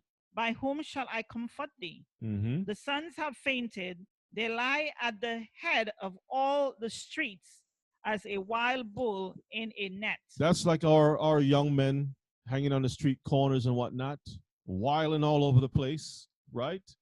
This is prophecy. Read on. They are full of the fury of Yah, the rebuke of Yahuwah. Read. Of your Elohim. Therefore, hear now this. Thou afflicted and drunken, but not with wine. Thus saith Yah, your Elohim, and thy Elohim that pleadeth the cause of his people. Behold, I have taken out of thine hand the cup of trembling, even the dregs of the cup of my fury. Thou shalt no more drink it again, but I will put it into the hand of them that afflict thee, which have said to thy soul, bow down, that we may go over. And thou hast laid thy body as the ground, and as the street to them that went over. But I will put it into the hand of them that afflict you, which have said to your soul, do what? Bow down, that we may go over. In other words, they use us. We serve them. Our bodies are given to them. We saw the little clip about our bodies being killed and taken, the parts or whatever it is, were used for experiments. We have, again, the sister whose blood, whose genes or her cells were used in NASA experiments. and is used in all the vaccines produced and whatnot. So we've been used, we've been humbled among these nations. And the Bible says, and you has laid your body as the ground and as the street to them that went over. We are the lowest in society, but yet we are supposed to be the greatest in society. What has happened to us? Because we keep chasing after the heathen. And every time we chase after the heathen, we find ourselves in these pitfalls because they have no interest. You see, it's not within their spirit to really be part of us. They want what we have. Okay? They want to use us. Now, time and time again, our Elohim has used barriers to keep us separated and tried to drive the message to us in order to preserve us. Today we call that discrimination. Now, I was looking at the etymology of that word discrimination. Let me see if I can pull it up here for a second. Let me see if I can find discrimination.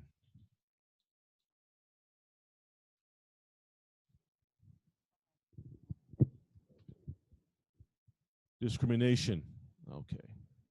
What happened here?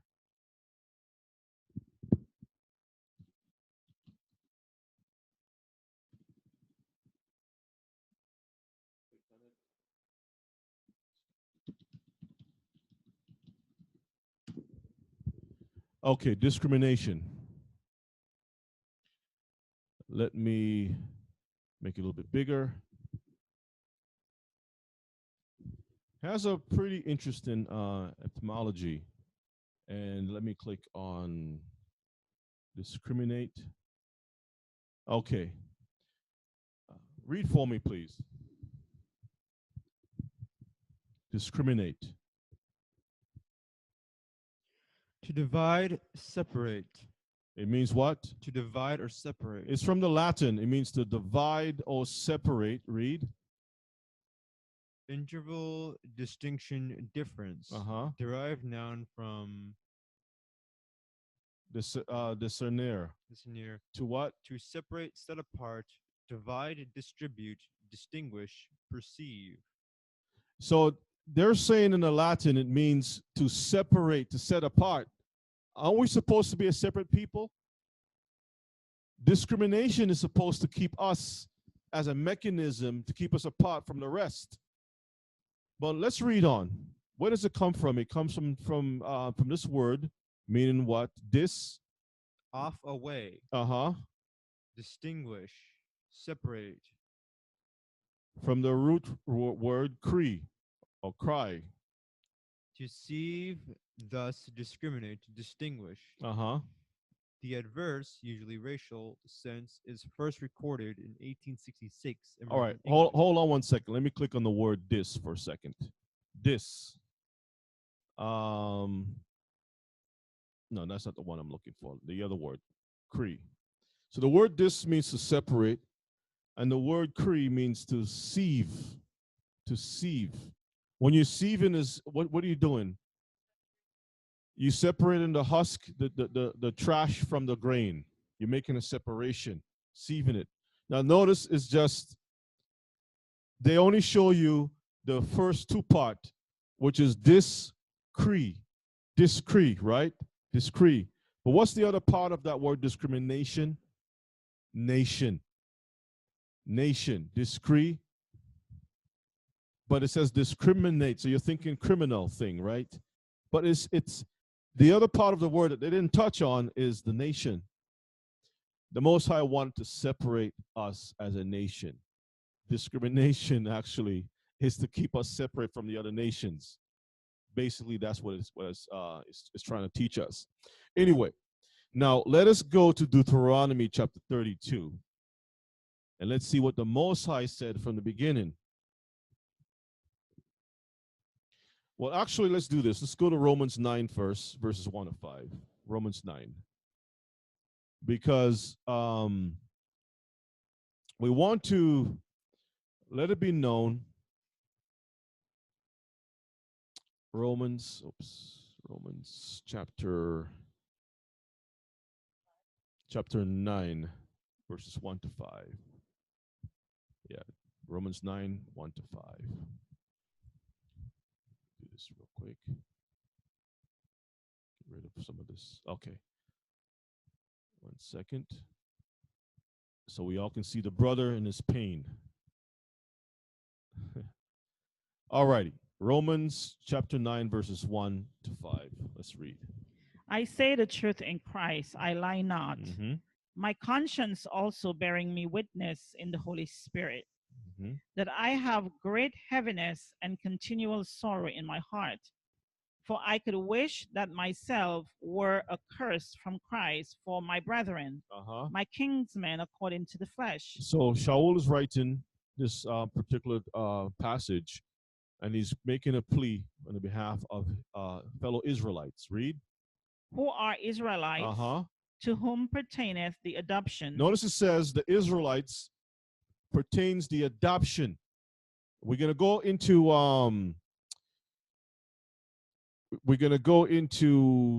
Deuteronomy to get a better understanding about that adoption process. Okay, so you have the sons of men. Basically, when mankind had fallen in sin, all of us was cut off. So it's like almost like the world became an orphanage. The world has become an orphanage where you have all these sons of men just begging, looking for someone to please. Can you please adopt me? I need a home. I need to feel loved. I need a father and I need a mother. All the sons of men were like just orphan children. And the Most High was gracious where he came to that orphanage and he looked and he inspected all the little ones. And he says, you know what? That child over there will suit our family. And so therefore, I'm going to take this child into my care. I'm going to give that child my name, my inheritance. Everything is going to go to that child because I see something special about that child. So all mankind had sinned, but the Most High selected a seed from amongst the orphanage and pull that one seed out and make that seed a powerful nation, which is Israel. So let's read. Who are the Israelites pertaining to whom pertaineth the adoption? Read. And the glory. And the covenants. And the glory and the what? The covenants. And the giving of the law. And the giving of the law. And the service of Yahuwah. And the promises. Promises. Not something that was promised already, but promises. It means that it still has to be fulfilled. Still more to come, right? Read on. Whose are the fathers, and of whom, as concerning the flesh, Christ came. So when the Messiah came, everything, the first time when he came, everything pertains to that first transaction was pertaining to Israel, not the whole world, John 3:16 and all that nonsense. It's all about coming for who? He came for who? The world of Israel. He died for Israel. Read on. Who is over all. So he's over all everything, but he chose Israel. Read. Yeah, blessed forever. Amen. All right. Now let's read Galatians 4, and we'll read verses 1 to 7. Book of Galatians 4, 1 to 7. So we're learning that we are a special people. Yes, there are nations around, but the Most High adopted us from amongst these nations and made us his own. Okay? Galatians 4. Chapter 4, verses 1 to 7. Now I say that the heir, as long as he is a child, differeth nothing from a servant, though he be Lord of all. So when you look at a child, he hasn't received the lordship. The servant is serving, doing different things. The child has to serve too. You can't tell one from the other. They look the same, okay? Because the child has to go through a learning process before he can receive the prize, before he can receive the inheritance. Otherwise, that child is going to waste everything. The servant is not supposed to receive anything. He's supposed to serve. Read on. But is under tutors and governors until the time appointed to the father. Even so, we, when we were children, were in bondage under the elements of the world. So once upon a time, we were just noted as just regular mankind, okay? The elements of the world, sin. Read. But when the fullness of the time was come, he has sent forth his son, made of a woman, made under the law, to redeem them that were under the law. To redeem who? To redeem them that were under the law. That we might receive the adoption of sons. Again, when you read the history of Israel, we were adopted from amongst the nations. But then because we misbehave, it's almost like we were foster children. We were kicked out. But then the Most High sent his son to go bring us back again. Okay? So it says to redeem them that were under the law, that we might receive the adoptions of what? Sons. Read on. And because you are sons. Because we Israelites are his sons. Yah have sent forth the spirit of his son into your hearts, crying, Abba, Father. Confirming. Read verses 7. Wherefore, thou art no more a servant, but a son. And if a son, then an heir of Yah through Yeshua the Messiah. Let's go back to verses 1. Read it again. Now I say that the heir, as long as he is a child, as long as we act as a child, differeth nothing from a servant. We're just like the servants. Let's read verses 7. Wherefore thou art no more a servant, but a son. And if a son, then an heir of Yah through Yeshua HaMashiach. So Shaul was going back and forth, trying to give us the understanding of how we were before. We were like the prodigal son. We broke the commandments. We left. We said, if I could only come back as a servant, then because my father have sold even the servants is eating bread. But the father says, no, you are my son. You repented. I'm going to take you back, and I'm going to re-adopt you back or bring you back in, because my son was once dead, but now he's alive. So he can't, technically speaking, it's like Joseph. Joseph was considered dead, but he's alive. But he couldn't bring Joseph back and give Joseph the inheritance, because legally Joseph was considered dead. So he can give the double portion to Joseph's sons by adopting Joseph's sons. That's why you find the half tribe of Manasseh and the half tribe of Ephraim, putting them together as a whole tribe, and they receive the double portion, the double blessing, because Joseph was to inherit the father's inheritance. That's another class. But let's go into our, let's go to Deuteronomy 32, verses 7 to 12.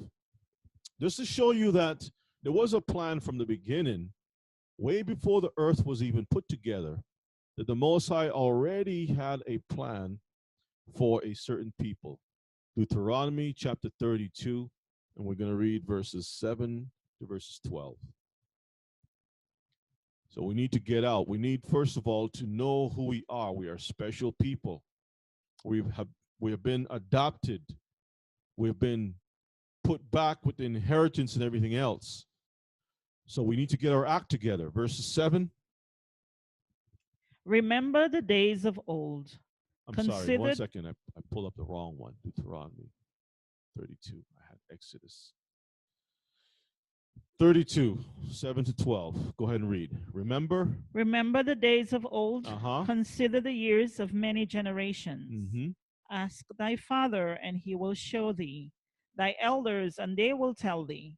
When the Most High divided to the nations their inheritance, when he separated the sons of Adam, he set the bounds of the people according to the number of the children of Israel. Notice Moses is saying that he separated the sons of Adam when he divided the nations their inheritance. When he separated the sons of Adam, he set the boundaries, discrimination.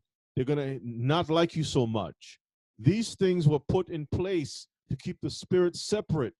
They got their spirits. We have our Elohim. He set the boundaries, walls, borders of the people according to the children of Israel. Okay, let's read to verses 12. For Yah's portion is his people, Mm-hmm. and Jacob is the lot of his inheritance. When we purchase land by lots. They got their lot, and the Most High has his lot, which is us, Israelites. And our place is named, we bear the name Israel, and the land is also called Israel. And the name that we received is actually a surname. It comes from Elohim. That's his name. Read. He found him in a desert land and in the waste howling wilderness. He led him about. He instructed him. He kept him as the apple of his eye. Notice it says he kept him as the apple of his eye. Read. As an eagle stirreth up her nest, fluttereth over her young, spreadeth abroad her wings, taketh them, beareth them on her wings. So Yah alone did lead them, and there was no strange God with him. So the same way the mother eagle will protect and fight off everything else, right? It's the same way the Most High was dealing with us. Now let's leave that and go to Sirach, Ecclesiasticus in the Apocrypha. And let's read chapter 17. We're going to read chapter 17, verses 17 to 26. We're going to see how this connects back with Galatians. Sirach 17.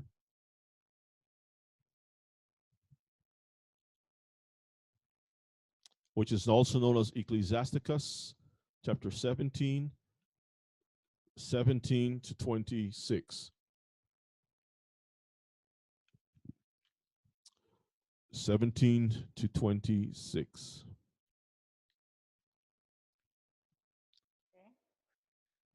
For in the divisions of the nations of the whole earth, he set a ruler over every people.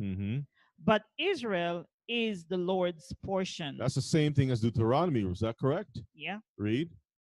Whom, being his firstborn, he nourisheth with discipline, and giving him the light of his love, doeth not forsake him. Read. Therefore, all their works are as the sun before him, and his eyes are continually upon their ways. That's the apple thing. Go ahead.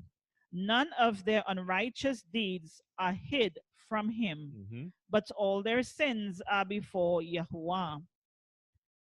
But Yah, being gracious and knowing his workmanship, neither left nor forsook them, but spared them. But spared them. Read. The arms of a man is as a signet with him, and he will keep the good deed of man as the apple of the eye, and give repentance to his sons and daughters. Afterwards, he will rise up and reward them, and render their recompense upon their heads. But unto them that repent, he granteth them return, and comforted those that failed in patience. Read on. Return unto Yah and forsake thy sins. In other words, get out. Read. Make thy prayer before his face and offend less. Turn again to the Most High and turn away from iniquity. For he will lead thee out of darkness and into the light of health, and hate thou abomination vehemently. So again, when we think about the young man in the picture here, he was in a dark place. He was in such a dark place that he felt like he was stifled. He couldn't breathe. Because he was so in love with this woman, he couldn't see the truth. And the Most High is trying to get our attention, so he causes these boundaries, discrimination, hatred. You keep asking, well, why these things keep happening? Why these? And then some of our people, just because you have a Gentile pat you in the back a few times, you feel that you're successful, that, you see, they're not all bad. Even so, Mishpachah, even so, the Most High's laws is still the Most High's instructions. When he says for us to do certain things, we need to do it, okay? Let's go to Mark chapter 12. I'm going to read verses 1. The Most High has placed hedges or boundaries around us. The book of Mark. Mark chapter 12, and we're going to read verses 1.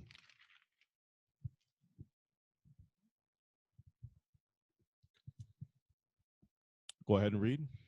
And he began to speak unto them by parables. Mm-hmm. A certain man planted a vineyard Mm-hmm. and set an hedge about it, Mm-hmm. and digged the place for the wine fat, and built a tower, and let it out to husbandmen, and went into a far country. So he's speaking about who? Himself. He's speaking about himself building up the nation of Israel, then leaving them for a while and seeing what's going to happen to them. All right, read. And at the season he sent to the husbandman a servant, Mm-hmm. that he might receive from the husbandman of the fruit of the vineyard. Read.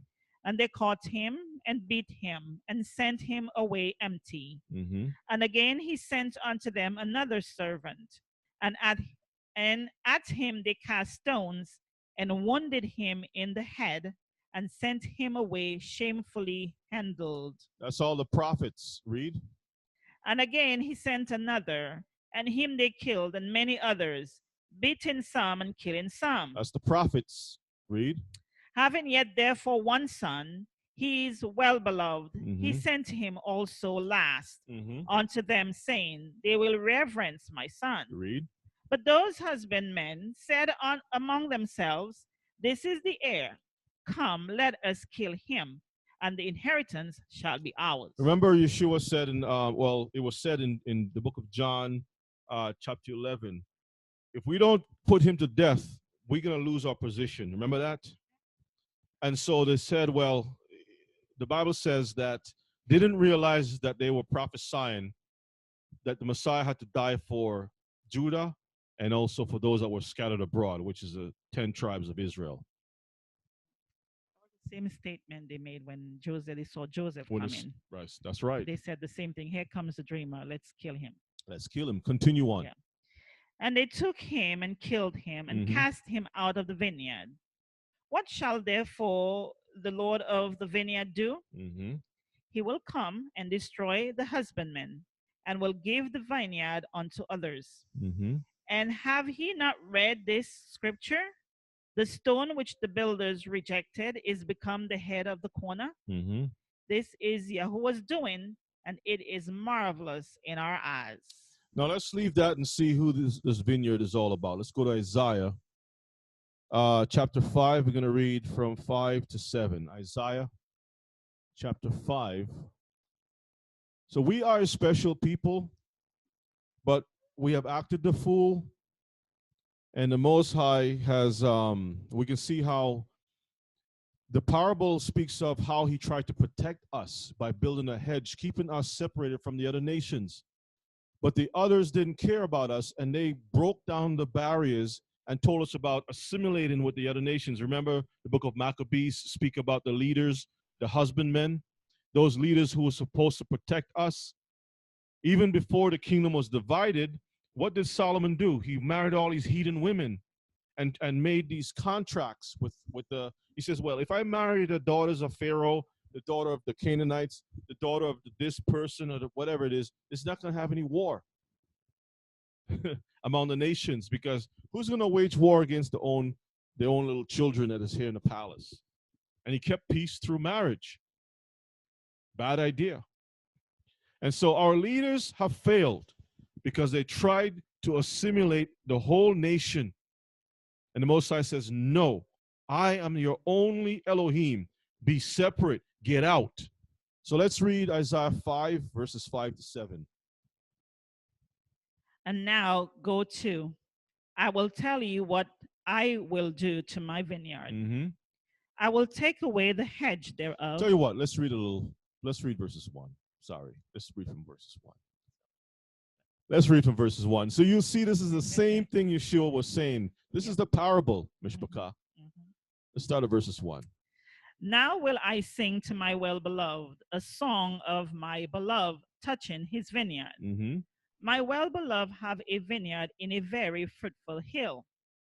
And he fenced it and gathered out the stones thereof and planted it with the choicest vine and built a tower in the midst of it and also made a winepress therein. And he looked and that it should bring forth grapes, and it brought forth wild grapes. And now, O inhabitants of Jerusalem and men of Judah, judge, I pray you, betwixt me and my vineyard. Now, notice it says wild grapes because the nations don't have a caretaker to give the instructions of how to grow and become fruitful. They just do whatever they feel like. Whenever the rain wet them, they're wet. Whenever the sun shines on them, it shines, and that's it.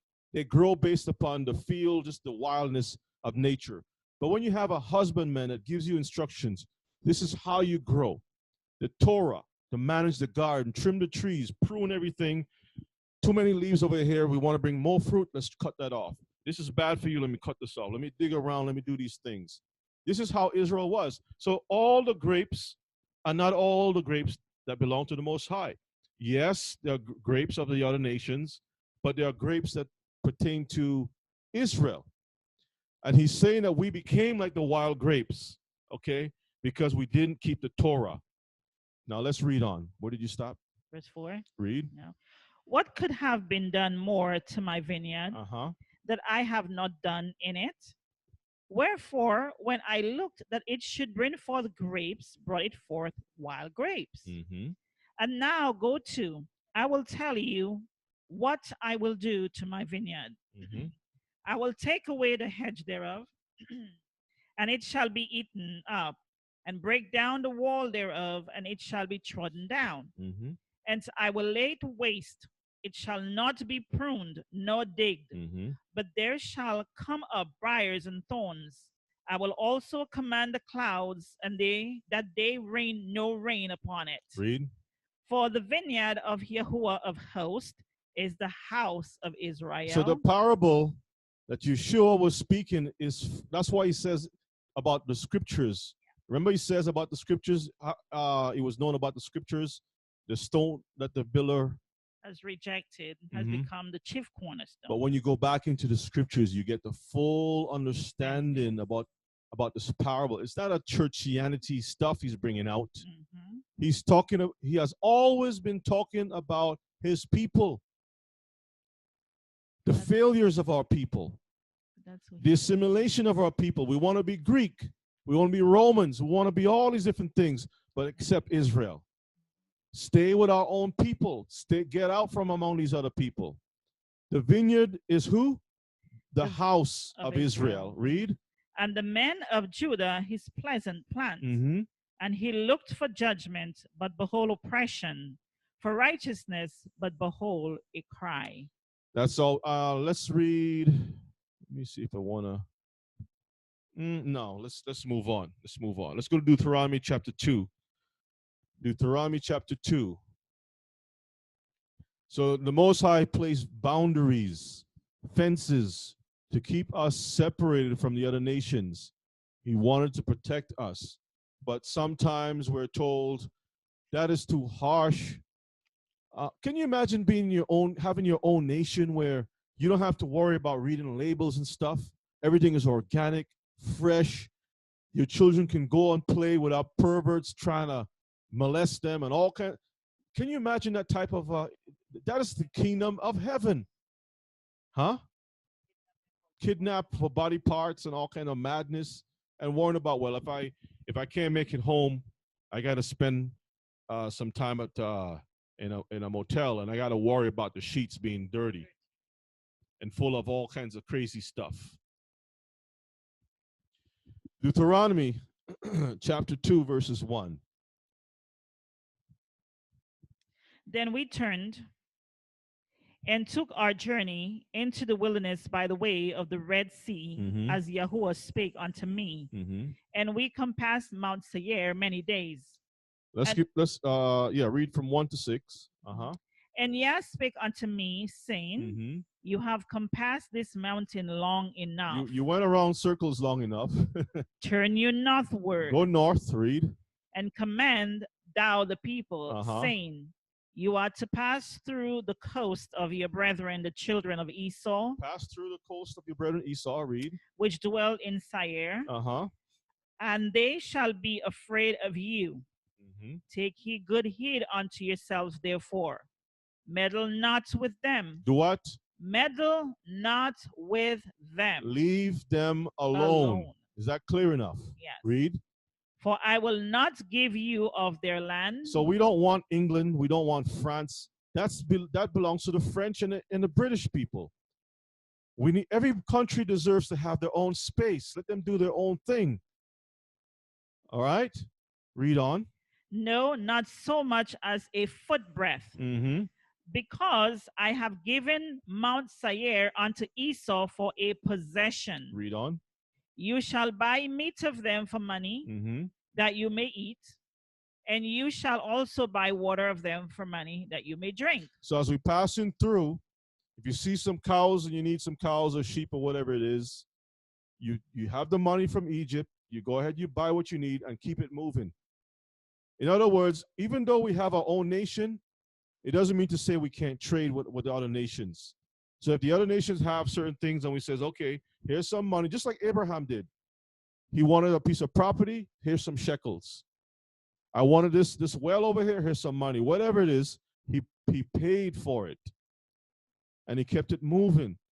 So it's not like we hate those other nations. No, we are separate from those other nations. If we want to buy certain things, here's the money, keep it moving. You stay over there, I stay over here. If you want to come and work among us, you got to keep our laws, statutes, and commandments. And when we come over by you, don't interfere. We want to keep our laws, statutes, and commandments. We're just passing through. Okay? Now let's skip on down to verses 9. And Yah said unto me, Distress not the Moabites, neither contend with them in battle. Don't start trouble. You see the Moabites? Leave them alone. Don't start no trouble with these people. Read. For I will not give you of their land for a possession, because I have given Ar unto the children of Lot for a possession. So I've given Lot's people a little slice of the pie. Leave them alone. Okay? That's all I want from that. Now let's go to Genesis chapter 46. Let's see again that the Most High placed these boundaries to keep us separate from the other nations. There are beautiful people among all nations. Let's get that straight. Beautiful people among all nations. But spirits are different, and the Most High wants us to be different. Not because you see something looks sweet over there that we should go pick it. Leave it alone. Genesis 46, verses 31, 34. Leave everything the way that the Most High said it to be. And we're not going to have any problems.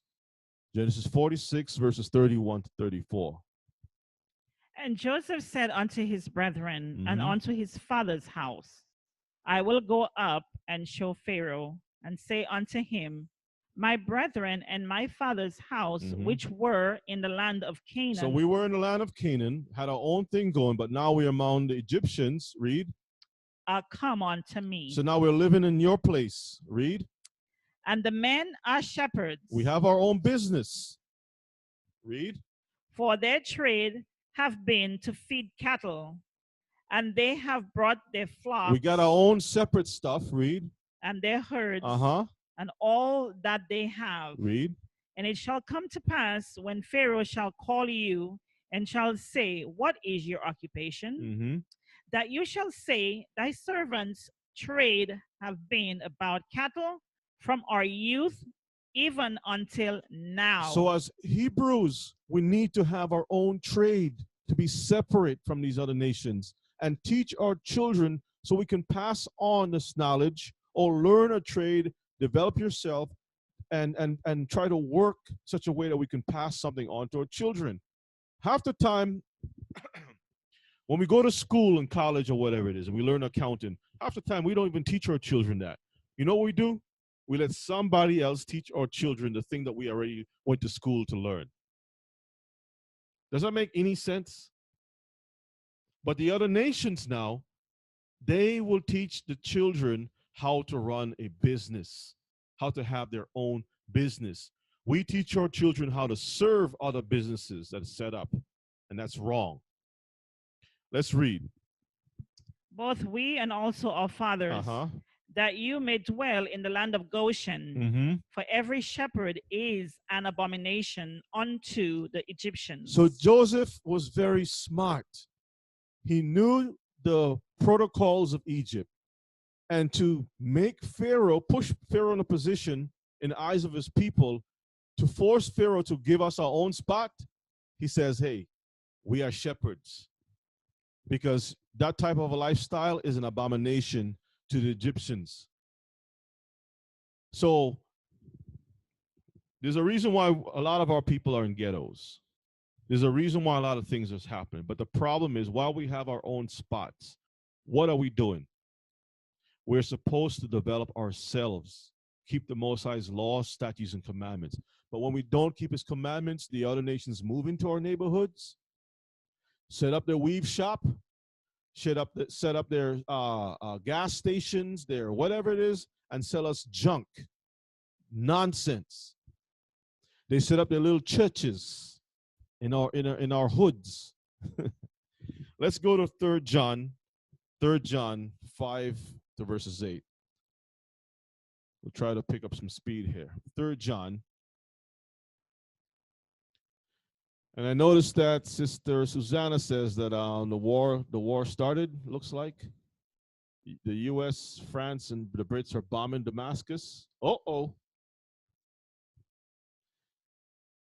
Hallelujah. That the Most High's will be done. That prophecy be fulfilled. 3 John 5, 3 John 5 and 8. Okay, what's going on here? 3 John. Yeah, verses 5 and verses 8. So let's read verses 1.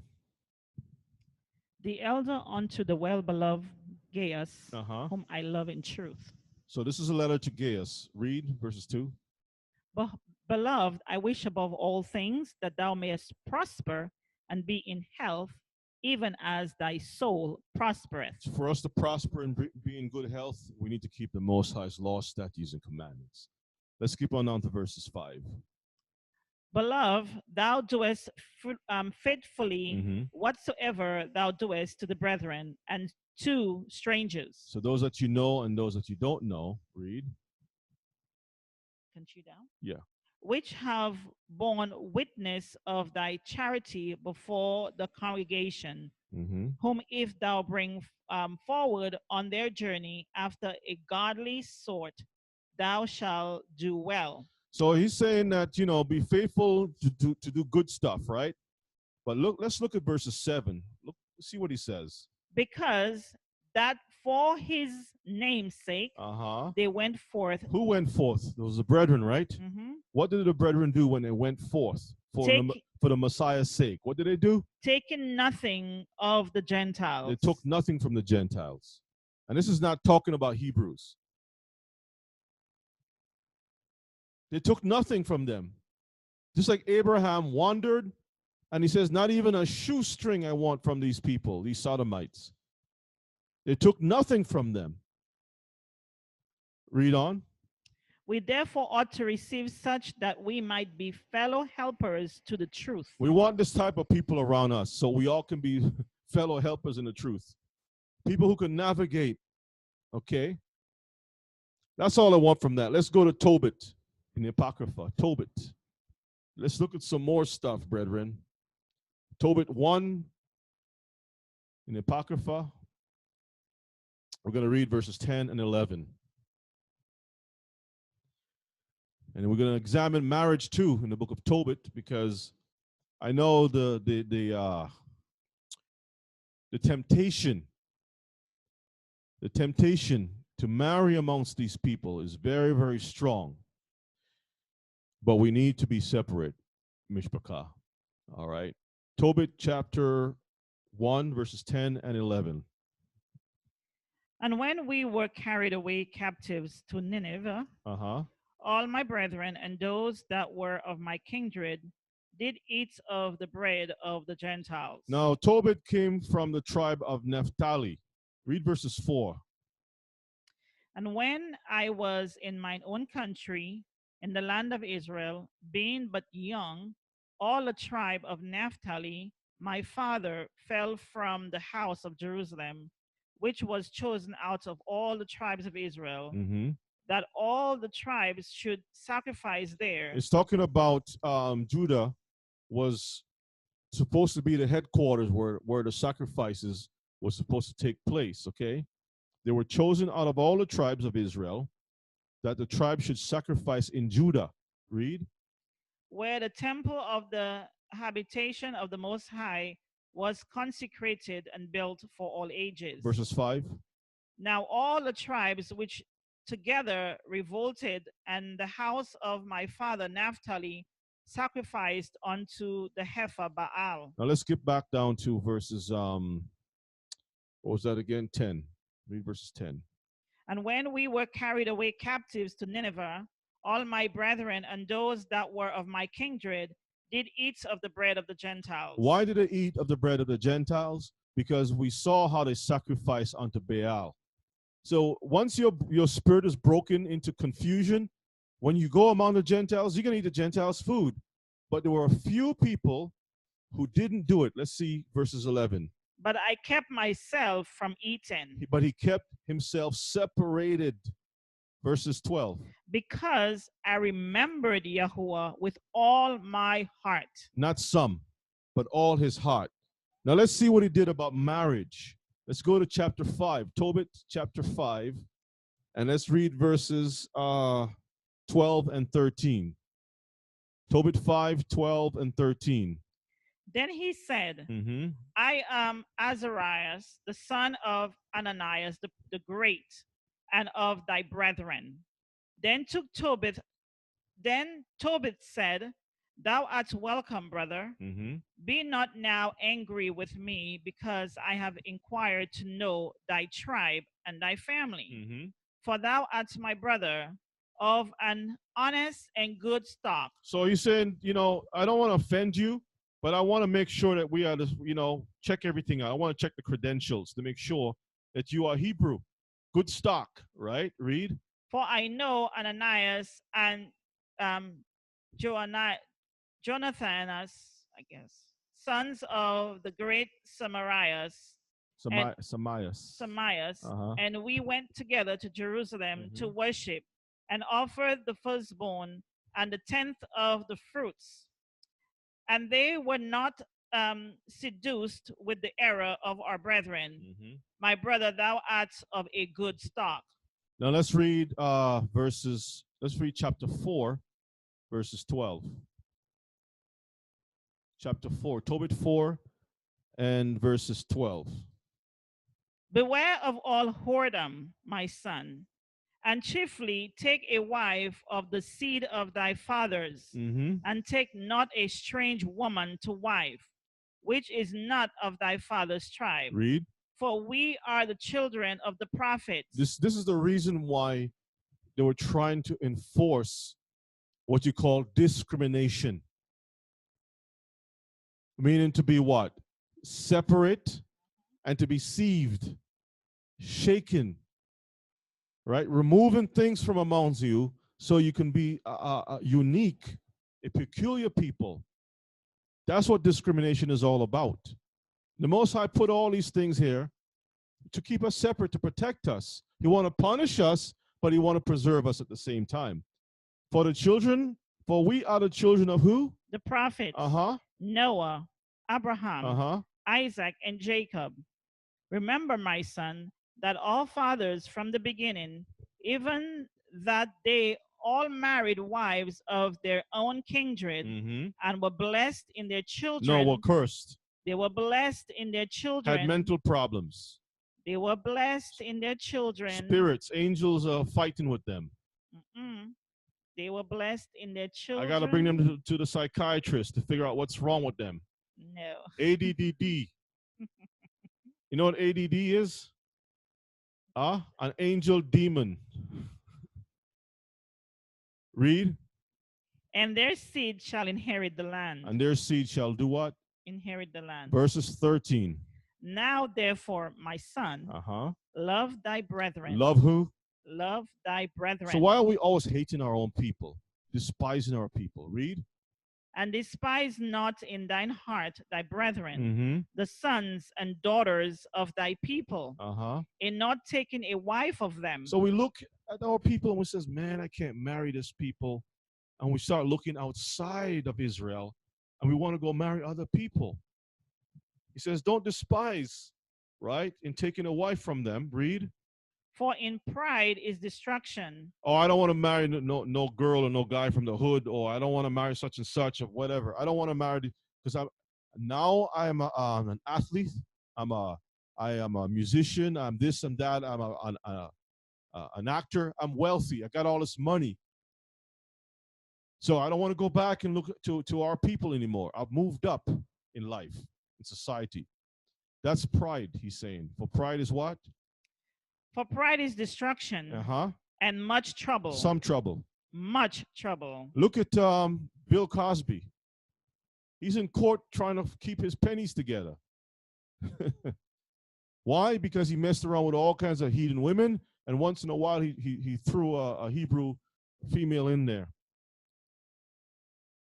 Sometimes we don't understand what these men and women go through to get the position that they have. The kind of sins that they had to commit to get those things.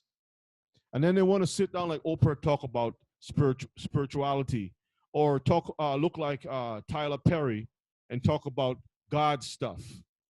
When these people run around doing all kind of sodomite lifestyle and had to sacrifice themselves or a member of their families to get that position. Let's read on. And in lewdness is decay and great want.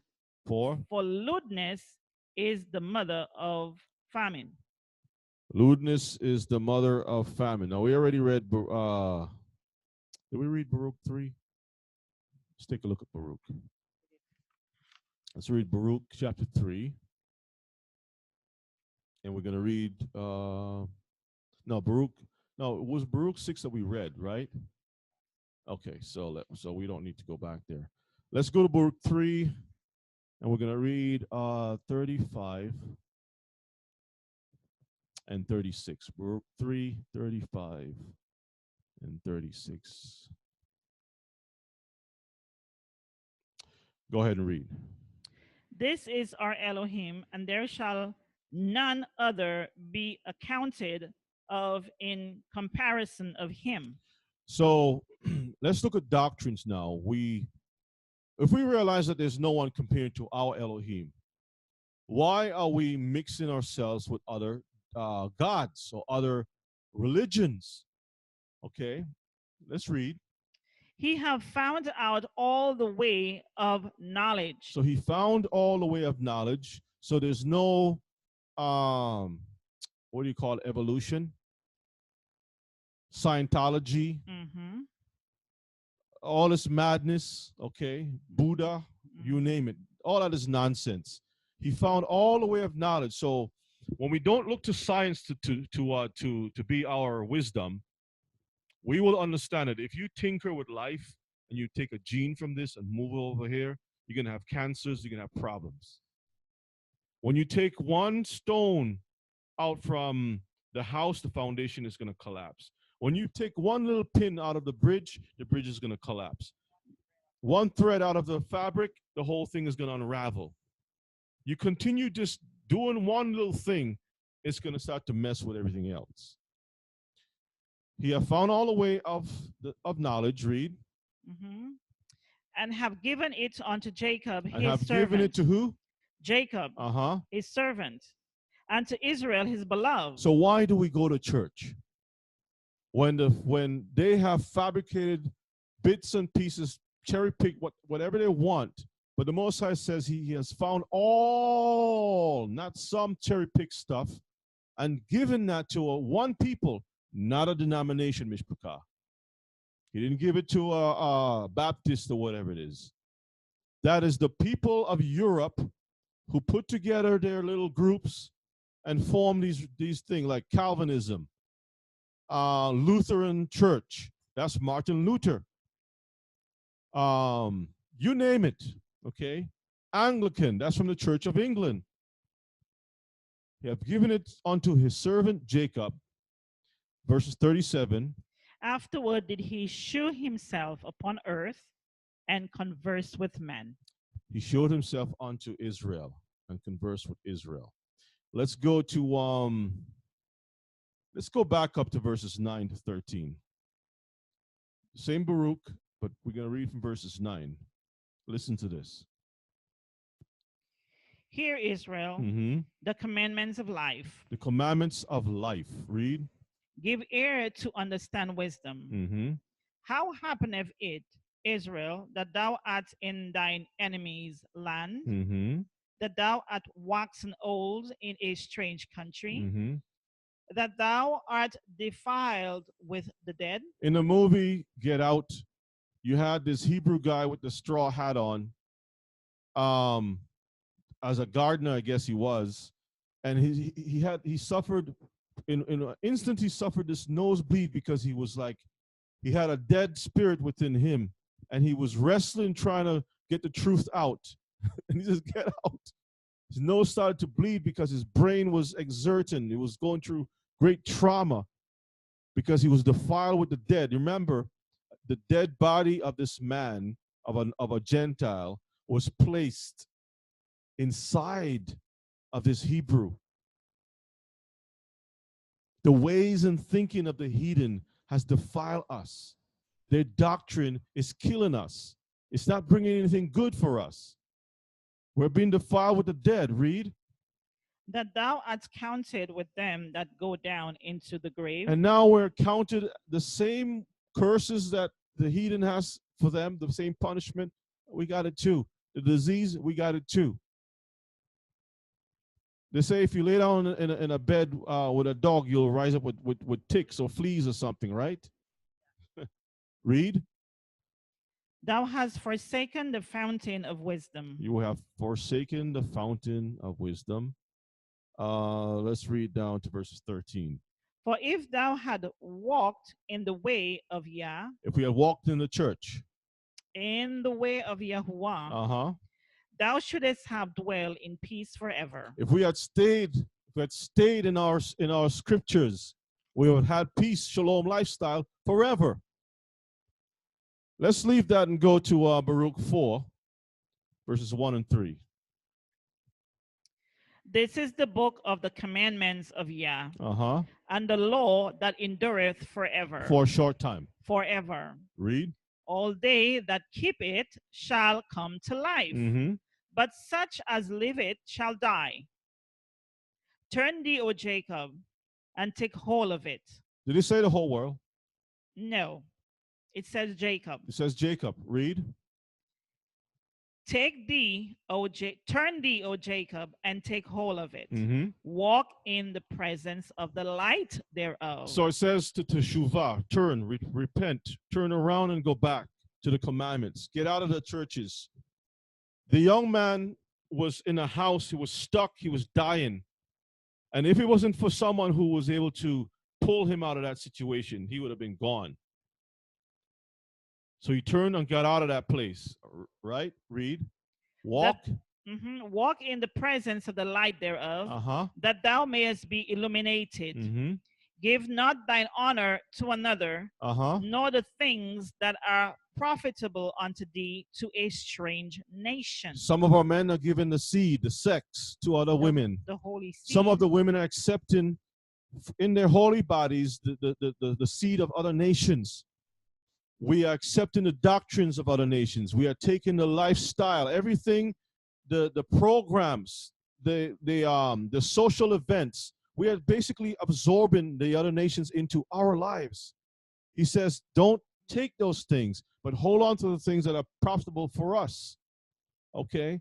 Now let's go to Deuteronomy chapter 29 and verses 29. We'll come back to the Apocrypha after this. Deuteronomy 29 and 29. Deuteronomy 29 and 29. Brothers and sisters, we are special people.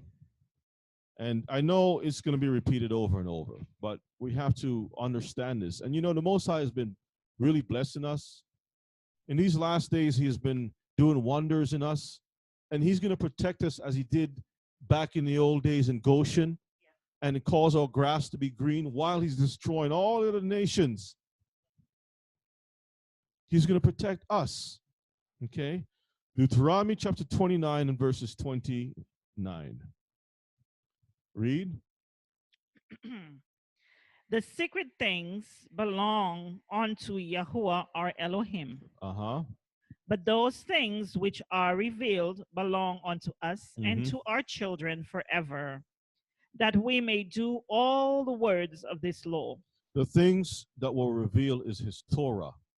He didn't give it to other nations. He gave it to us and our children. And He gave it to us and our children forever. He didn't say until Christianity come, until the Pope comes, or whoever comes along. He says for us forever, that we, not all the nations, may do all the words of this law. Very plain and simple. Now let's go to Sirach 4 and 10. Sirach 4 and 10. Book of Ecclesiasticus, chapter 4 and verses 10. 4 and 10.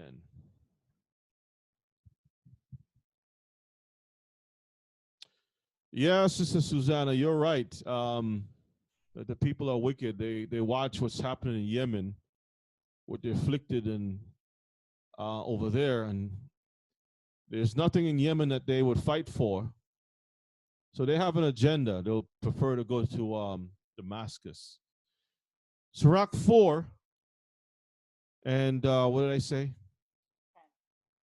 Sirach 4 and 10. Yeah, 4 and 10. Read. Be as a father unto the fatherless, and instead of an husband unto their mother. Read. So shalt thou be as the Son of the Most High, and He shall love thee more than thy mother doeth. Our men also need to learn not to pimp our women out, not to prostitute our women, not to abuse our women who are in a single parent. In those kind of situations, we use certain strategies to get into their house and to get into the skirt. This is a punishment that will befall us. We were supposed to be the protectors of our sisters. And a lot of our men are keeping us in this captivity because they don't understand that we're royal people, and royal people need to behave a certain way. We're supposed to shelter the homeless, the widow, the fatherless. We're supposed to take care of our people, not exploit them, not pimp them, okay? So this is something that I wanted to touch on briefly. I'm not spending a whole lot of time. Now let's deal with some food issues. He put these barriers. He wants us to be different from all the people. Even our food system has to be different, okay? Deuteronomy 14. Deuteronomy chapter 14. Even our diet has to be separate from the others. And sometimes we make the mistake going out and eat, and I know it's hard to really break away from these habits, but we got to try a little harder. Because sometimes after you eat, you realize something happened, and then you have these regrets. I mean, look at the food, the drink thing with the rotted toe in that thing, in the drinks. Deuteronomy 14 and verses 2 and 3. For thou art an holy people unto Yah your Elohim, and Yahuwah have chosen thee to be a peculiar people unto Himself above all the nations that are upon the earth. That is so clear, right? Very. Verses 3. Thou shalt not eat any abominable thing. And when you read on, it will speak about the animals that we can eat and also the animals that we cannot eat. So when it says to be separated, we also have to be separated in diet. in the foods. We have to do the research. My wife and I went to the store looking for a hairbrush. And remember we teach the class about the hairbrushes? And the people are getting so good. They're putting the pig title, the boar here, in small print, so you really can't see. And when you touch that brush to read the thing, you get the file. So now you're unclean until the evening, shopping around looking for things to brush your hair. It looks like it's a good brush. You pick it up, it's a boar's hairbrush. What do? Put it back on the shelf. What happened? You're defiled until the evening. You see what happens to us because of disobedience? That's why we need to get out. All right, let's pick up verses 21 of the same chapter. Skip on to verses 21. You shall not eat of anything that dieth of itself. But do what? Thou shalt give it unto the stranger that is in thy gates, that he may eat it, or thou mayest sell it unto an alien. So if you have a sheep and it don't feel so good that day, the sheep rolls over and all four legs is up in the air. You take that sheep, you bring it to the strangers and says, hey, Mr. Ching, you can have it. Or whoever that's among you, you can have it. Go ahead. Take it. Because that's what they do. Now, I didn't make this law up. And some people will say, well, that's not right. That's discrimination. Absolutely. I agree with you. Because the Most High does what? Separate, sees his nation. Discrimination. He separated his nation from the others. I didn't make the rules. I didn't create myself. I didn't create the trees. I didn't create the animals. He created everything, and he says, these are my sons that I've adopted. I've given them laws, statutes, and commandments. And the other nations, they can do whatever they want to do. Let them eat whatever it is. And when you have something that I have given you that is set apart, cloven foot, choose the cud, twice breaking the food down and such like, set apart foods, grass-fed. When those animals don't feel so good, they die, give it to the other nations. That's our Creator who's saying that. If you want to get mad, be mad with him. But guess what? Don't be around me when you get mad with him, because I don't want the lightning to strike when you're mad with him, okay? Yes. Well, you know, when you read the book of Jubilees, where it mentioned that Yah put spirits in the other nation to lead them away from him, right? So Yah knows that the unclean things, he created them to do a particular job. Absolutely. And so the unclean people are to do a particular job. So they can eat the unclean things because those spirits, you know, they are what you call one spirit over there, you know? And so for us now, we're not supposed to do that. So if you have Jubilees, just pull that up we'll take that after this. But let's get Deuteronomy chapter 15. We almost done. We got this one. We'll go to Jubilees, and then we got a final scripture, and then we'll open the lines for our brothers and sisters. Deuteronomy chapter 15, and we'll pick it up at verses 7 to verses 11. If there be among you a poor man of one of thy brethren. Now, the reason I'm bringing this up, I want all brothers and sisters that are waking up to start again looking for ways to be independent and building yourself. You're going to have brethren that will work hard to build up a business, and they're going to need other like-minded Hebrews to work and be part of that business. And perhaps if the Most High wills it, you may not like that business in particular, but if you can participate in that growth, and when you earn your monies, you can build your little monies up and take that seed money and start your own business and continue building from there. We have to start to think in such a way to reconstruct and to build and to connect, make our people great, as the Orange King is saying, make this nation great again. We need to make our nation great again. by keeping the law, statutes, and commandments. Now, one of the problems that occurs among Israel is that a lot of time we didn't want to build ourselves up, build each other up. We were very stingy, very, very stingy. So we got to break that curse, okay? Because the Most High has placed into the fabric of the Torah that we should love one another. Be our brother's keeper means if I build up, I want to see you build up too. Okay? Tear each other down. And if you fall into hardship, I said, okay, you know what? I'm going to give you some work until you can pay off your debt. But at the end, I'm going to give you back your father's property. I'm going to give you back your stuff. Your house is yours. Your vineyard is yours.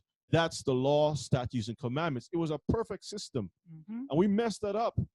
Imagine you gamble your monies away. Your father's house is gone.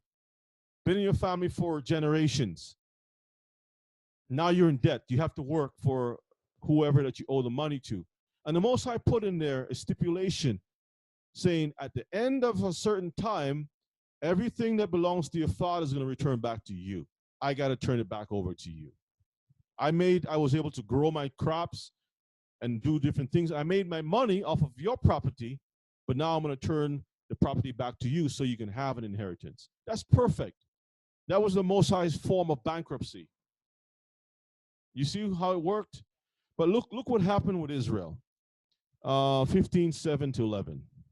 If there be among you a poor man of one of your brethren within any of thy gates. Any of your gates. You got property over in this country. You got property over here.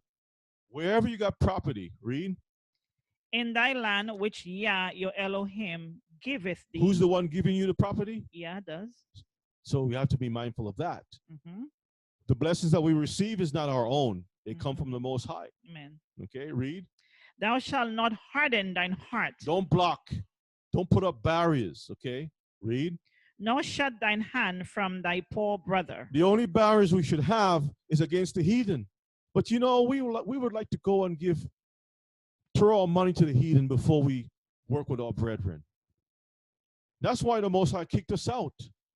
Because he wants us to be separated from the heathen and work with our brethren, but we flipped it. We want to work with the heathen and cut our brethren off. Read. But thou shalt open thine hand wide unto him. Open your hand wide unto him. And shall surely lend him sufficient for his need. We have to give him sufficient that he can have a start.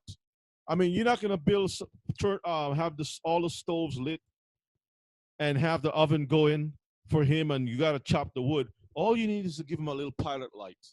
Give him a little seed, a little opportunity, so he can have something to start the fire with, right? Go ahead. In that which he wanteth. Beware that there be not a thought in thy wicked heart, saying, the seventh year, the year of release is at hand, and thine eye be evil against thy poor brother, and thou givest him not, and he cry unto Yah against thee, and it be sin unto thee. So you know when the time of release comes and you start to play games and hold back. You know the law, so you're trying to find loopholes in the law. So your brother don't get anything. Verses 10, read. Thou shalt surely give him. You have to give it to him. And thy heart shall not be grieved when thou givest unto him. You know how the banks work today with something called a security loan? They said, before I give you $1,000, you got to put $1,000 in my bank. It's called a security loan. The Most High set it up in such a way that you can't get a way around him whatsoever. Read that again. You shall what? Thou shalt surely give him, and thine heart shall not be grieved when thou givest unto him. Like you have two minds, like, man, I just gave him all this stuff, man. And you start feeling in your heart like it's such a big burden. Read. Because that for this thing, Yah, your Elohim, shall bless thee in all thy works, and in all that thou puttest thine hand to do. So when you're giving him with the hope that you're building him up, but you're doing it because you love the Most High. That's why you do it. Yeah, because you realize it's his from the start. It's the Most High's own, and he's loaning it unto you. So don't be selfish. The man has a seed in his loins. Before he gave it to the daughters of Zion, he gave it to a heathen. Then when the heathen turn around and give him a cup of tea, and he sinks into the chair, he can't get out. He's trapped.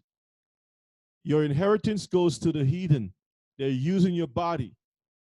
When you die, all the money goes to the heathen side of the family. Nothing back to the Hebrew community. It goes to the heathen. Why do you think a lot of these, as soon as these guys become successful in college basketball, whatever it is, right at the recruitment place, there's a heathen female right there, like he smiling at them, because it's set up that the money doesn't return back to your community. You are taken from your community as a successful man, schooled in such a way as a gladiator, and right there before you get the monies, the contracts, they already set you up with a heathen woman. And as soon as something happened, they put all kinds of vices in your way, drinking, weed, all kinds of different things. So you could mess up, so they can bring you back to the court, and then the same heathen woman will sue you and take everything from you and bring it on the heathen side. And by the time you catch yourself, you're like a Tiger Woods. Instead of Tiger Woods, you're Tiger was. Or Tiger has been. Let's read this thing. Verses 11. For the poor shall never cease out of the land. Therefore I command thee, saying, Thou shalt open thine hand wide unto thy brother, to thy poor and to thy needy in thy land. So we got to help ourselves out. We have to get out, pull ourselves out, break away from the people, and build our nation up. Now, you wanted to go to Jubilees, is that correct? So let's go to Jubilees. As a matter of fact, let me do this real quick.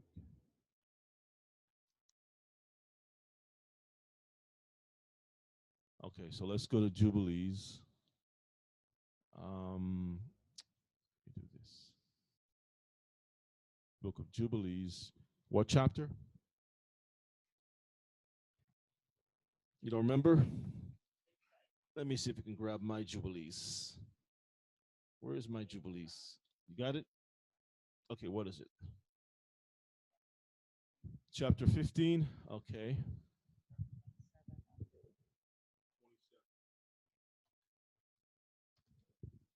The book of Jubilees, chapter 15, verses 27. All right. Okay. From 27. Yep. All right, let's read. For all the angels of the presence and all the angels of sanctification have been so created from the day of their creation. And before the angels of the presence and the angels of sanctification, he have sanctified Israel, that they should be with him and with his holy angels. So when the Most High set apart his special angels, Gabriel, Uriel, all the special angels, and he kicked out the other demonic ones or the fallen angels, he's going to replace those angels with us. But not all Israel, because they're going to have knucklehead Israelites that will decide to be as the fallen angels. Stubborn, rebellious. Those will be kicked out and placed into the fiery furnace with the other fallen angels. But the set apart angels, we're going to be set apart. We who are set apart will be also joined with those angels. Okay? That's why when the Father comes, the Bible says we will be changed. We will not be as man or woman or whatever it is. We will be as the angels. But in the Messiah's kingdom, we all going to be in a different form, a glorified body, as Yeshua was when he was able to be. He says, touch me, handle me. And he ate bread and fish with them. We will live a long time. Okay? All right. So, but when the Father comes, we are going to be changed. Let's read verses 28. And do thou command the children of Israel, and let them observe the sign of the covenant, of this covenant, for their generation as an eternal ordinance, and they will not be rooted out of the land. Read. For the command is ordained for a covenant, that they should observe it forever among all the children of Israel. Mm-hmm. For Ishmael and his sons and his brothers and Esau. Now, let's pause for a moment. As a matter of fact, I'll tell you what, read 30 now. I want to show y'all something very interesting, okay? read that. For Ishmael and his sons and his brothers and Esau, Yah did not cause to approach him, and he chose them not because they were the children of Abraham, because he knew them, but he chose Israel to be his people. Now, Ishmael, being the firstborn of Abraham, did not receive the inheritance. So to this very day, Islam is trying to take control of everything. Right now, you got Islam with Esau and them fighting each other. And they're fighting over certain property, which is ours, okay? Even Damascus belongs to us. It says, and his brothers, the other Arabs in that area, but also Esau. Now, let me show you this piece that was in the news. I was supposed to show you earlier. In the Daily Mail, they showed, let me make it bigger so y'all can see this, that they found out that the queen is related to the Prophet Muhammad.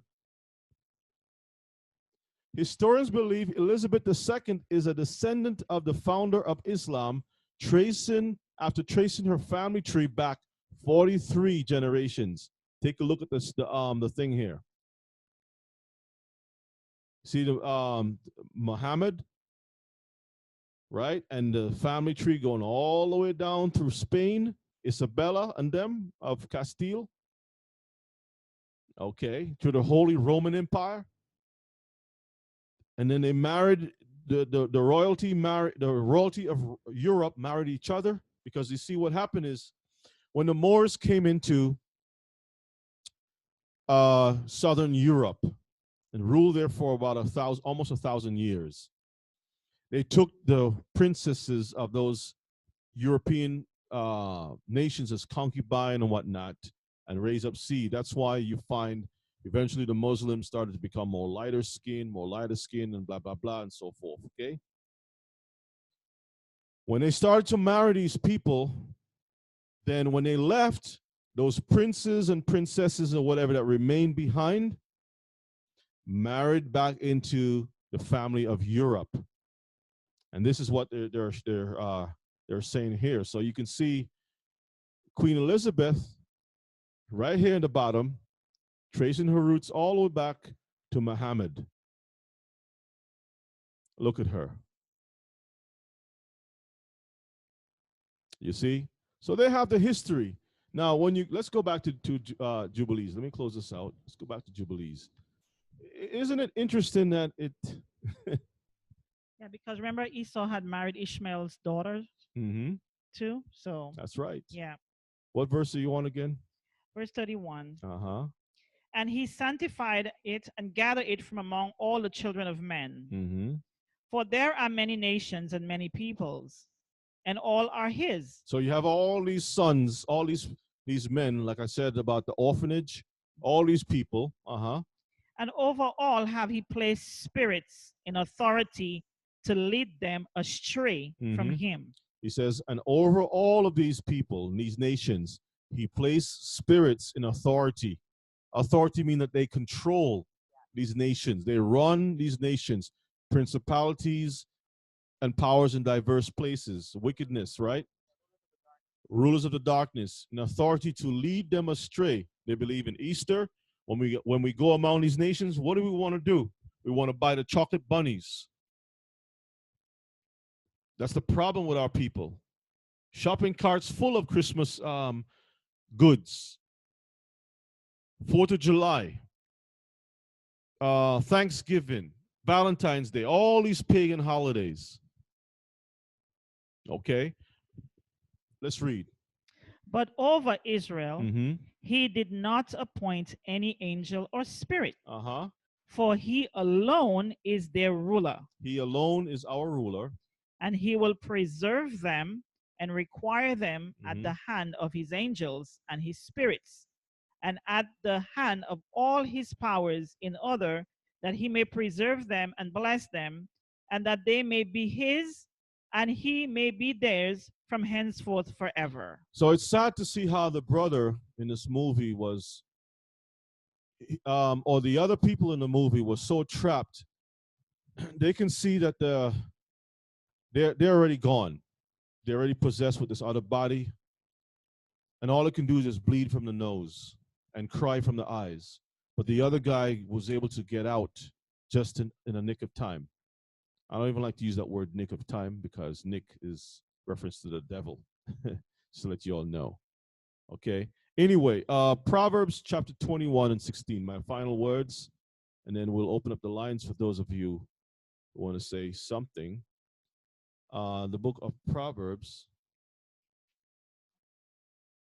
chapter 21.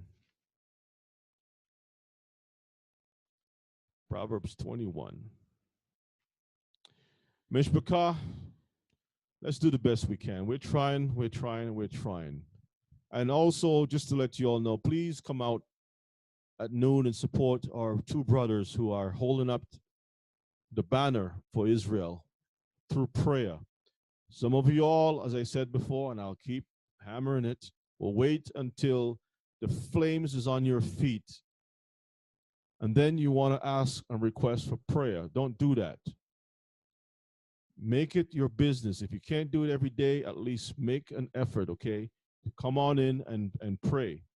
Come on in and pray. This is all about building our people again. Proverbs chapter 21 and 16.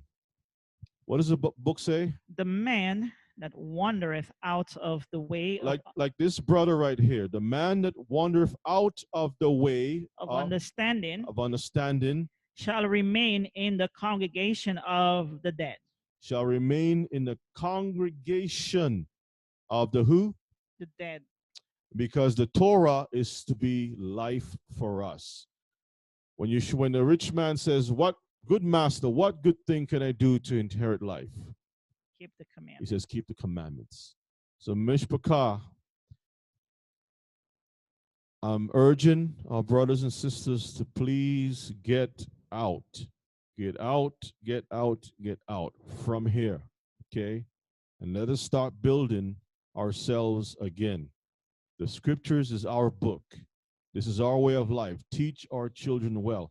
I'm so happy and pleased to see Brother Kelvin and his wife, Stelidia, and teaching the children the different songs and stuff. Also, our brother down in St. Vincent, teaching how to sing, teaching the words, how to sing, recite. For all our brethren, those of you who are teaching, or if I forgot your names, forgive me, but all our brethren who teaching the children the right way to recite these things, the Most High will bless you.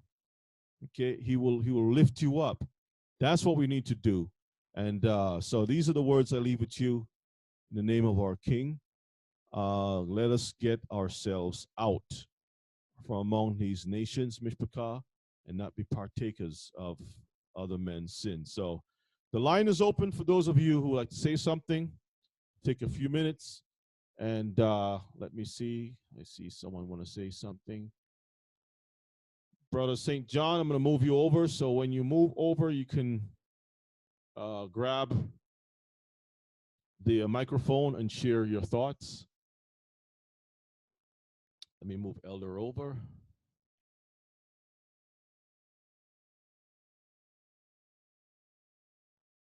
Okay, so the mic is yours, Mishpachah, for those who want to say something. Come on in and say shalom or... And by the way, do we have the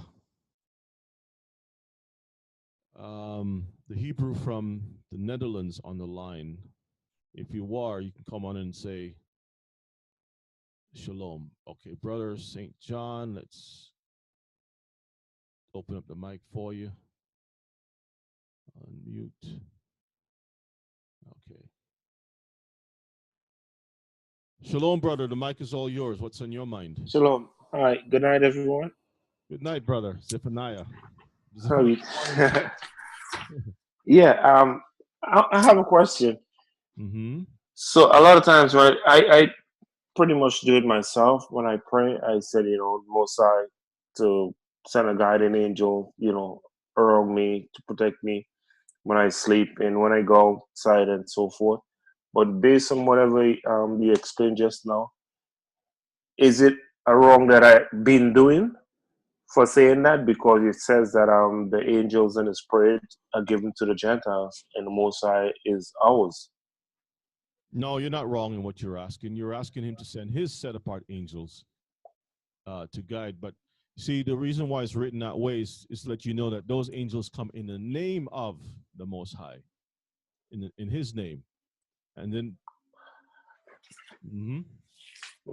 and if you read, it says, I put my name to him. Listen to him. If you don't keep him, you'll be punished. He will not spare you. What is that in Deuteronomy, or is that in Shemot? He will not spare you. My name is in him. Okay. So it's fine, brother. It's okay. You can do that. Because remember, we are among the nations, and they got spirits out there too, other angels. And you need to ask the Most High specifically what angel. Just like when Yeshua went to the gravesite, to the tomb, he didn't say, come forth. He says, Lazarus, come forth. And when he called for Lazarus, only Lazarus came forth. Because if he says, come forth, all the dead, the wicked, whatever, will just, what is it? Okay, Exodus 23:20. Okay. Yeah, if he didn't call a specific name, everybody will be walking out causing trouble. So he called in Lazarus. So let's read Exodus 23 and 20. So go ahead and read. It says, behold, I sent an angel before thee to keep thee in the way, to bring thee into the place which I have prepared. Beware of him and obey his voice. Provoke him not, for he will not pardon your transgression. He will not do what? Pardon your transgressions. Pardon your transgressions. For my name is in him. See, so the Most High puts his name and he sends them to act on his behalf. So the ambassador is as if it's the king himself, the emissary. Okay? Yeah. Was that it, brother? Yeah, I got it, because pretty much I have to go to the Most High and ask for his angels. His angels, that's right. Right. You're set apart angels, because there are other angels roaming around, and we want to be we want to be clear. Not crystal clear. Clear. Not crystal ball clear. Clear. Yeah. Hallelujah. So I'll put you back on mute. Okay. If there's any other Hebrews who like to say shalom. Back in mute. All right. Shalom, family. Anyone else would like to say something? And then we'll close up, wrap it up for tonight.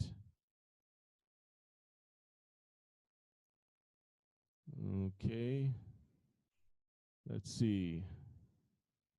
Brother KB says, wow, I gave up my brush last year when I learned about the bristles being made of pig's hair. Yep. Dead pigs hair. So the brush is a real good brush, but yeah, it is kind of hard to find synthetic bristles, but they got these big things that will tear up your head. But you could probably go on Amazon and look around. And if you go to the stores, be prepared to be defiled for a little bit, because unfortunately we have to navigate and touch things and feel it and read labels and stuff. Just like you go in the market and you pick up some meat, and when you pick it up, you says, "Oh man, it's pork." Somebody put the pork in a meat section or whatever it is. You already touched that thing, and you know how some of the packages have a little drippings on the outside from other stuff. What do? You just keep it moving. Walk with a little sanitizer in your purse or something on your What bag. about things made from duck feathers? Yeah, that's a great question, because you have the royal pillows, and those ducks are eaten, and so I would try to stay away from Try that. to find one that's made out of cotton. Cotton. Yes. Mm-hmm. Yes, sis. So yeah, we gotta just stay away from those things. Stay away from those things. We have to get out. Any other comments? Shalom, Israel. Shalom, brother Felix, down in the U.S. Virgin Islands, sunny U.S. Virgin Islands. What's on your mind? Yeah, I just wanted to add quickly that if you wanted to test your brush, to know whether it's let's say plastic or natural fiber like pig's hair or something. The easiest way to test that is with a match. If you pull out one or two bristles and put a match to it, if it is plastic, it will make a ball. It would be hard. Because when you burn plastic, it just ball up and it becomes hard, brittle. Mm-hmm. But if it becomes dusty like ash, then you know it's a natural fiber. I am not sure whether you could differentiate the pig's hair from the sheep hair or whatever, but at least you know it's animal. Well, you're talking about brushes at home, because I don't think you want to recommend a Hebrew going into Walmart or to the store and bringing out a lighter and all of a sudden next thing you know, the police shows up. They're trying to burn down the place. And Yeah, and we'll get that rough treatment. No, I'm saying those at home, those you already possess. Hallelujah. Absolutely. Thank you so much. Because those in the store, they have the little labels, but you've got to, try to read the fine print, where it says it's boar's hair. So all natural boar's hair, pigs. Yes, Ms. Pakar. Anyone else like to chime in before Elder takes the mic, the final mic? Okay, let's see.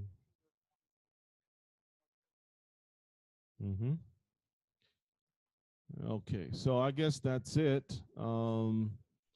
Thank you all so much for joining us. Brother Joshua, something you want to say? I just say shalom, shalom. Good night, everyone. Shalom, how's the mishpachah? How's the family over there? Everybody's doing good. Wonderful class as usual. Let me ask you something, because you're in Utah. Is it true about what the news is saying, that it's a drought over there? No, ain't no drought here. So they're lying to us then, is what you're saying? Yeah, there's no drought here. When you say drought, referring to what? The rain, the food, what? The people? Well, they're saying that when you look at the article, they're saying that the normal snowfall, I guess, in the mountains, which replenishes the supply in the ground and stuff, has not been what it was and what it used to. Yeah, well, okay. Well, the way how it works here in Utah is the more it snows in the winter, the more water they have in the spring and summer. So we had a sporadic winter where it really only snowed for 1 month, really. So if you call it a drought, I mean, for the summer coming up, then maybe it may have less water for the summer. But there's water. It's been raining for the past week now. So what you miss in snow, it'll make up in rain. Okay. Well, it's still got to get out anyway. But over here in Georgia, I mean, it's been raining so much, and then when you go outside, the ground is so hard and dry, like it never rained at all. That is true, because that is very true, because I noticed one day it was like storming, it was like raining, the ground was saturated, and then like a couple days after that, we went outside. It's completely dry. And I saw the earth cracked, and I was like, well, this don't make any sense. Really, really hard soil. Yep. So I don't know what maybe it's artificial rain or something. I don't know. Yes, Mishpachah. Let's see. Any other Hebrews? I got a question for you, Brother Young. Brother KB, talk to me. Talk to us. Yes, is there a good source we could go to get information about taking days off for religious purposes and whatnot, because when I worked a swing shift job, and I believe when I was hired, we we had to agree to that schedule. But since I've been working there, I came into the knowledge here, and I would like to take days off for that reason. But I think I would have to look for a different job because it won't be allowed. So I was just curious if you can point us in the direction of a source that gives us the details about that kind of stuff.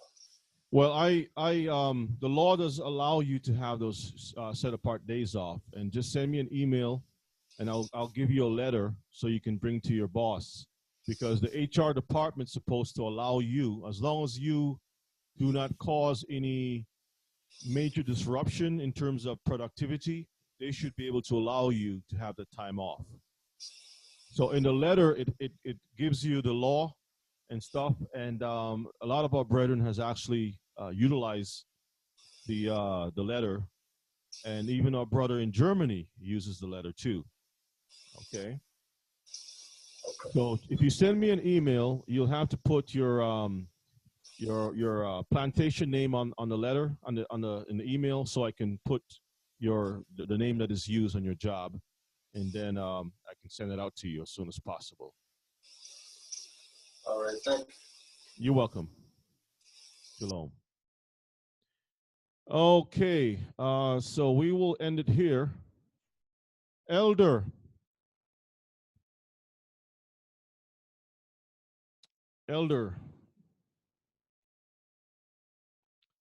I see that your mic is unmuted, but I'm not hearing you.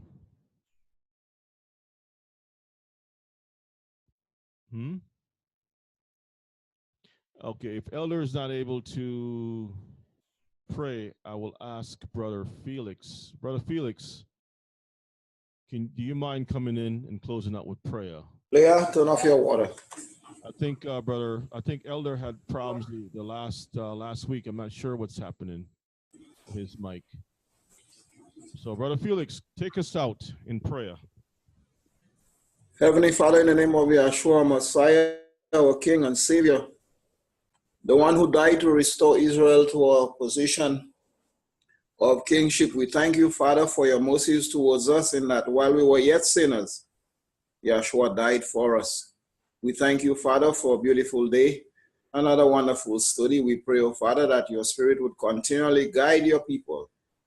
Open up our eyes, our minds, our hearts, that we too will draw close to you. As the hen gathers her chicks, Father, let us not run, but come to you as your children.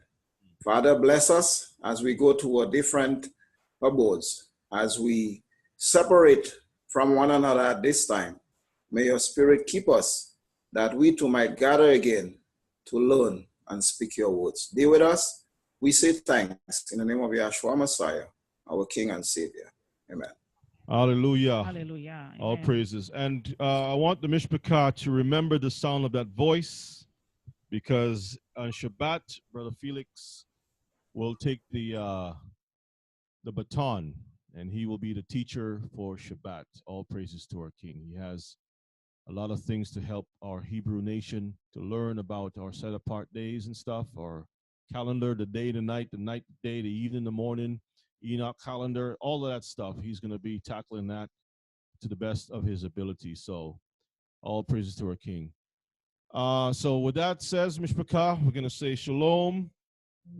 Shalom, shalom. Until next time, love you all. Stay sharp, stay strong. May the Most High bless and keep you all. Lila Tov. Until next time, love you all. Mishpachah.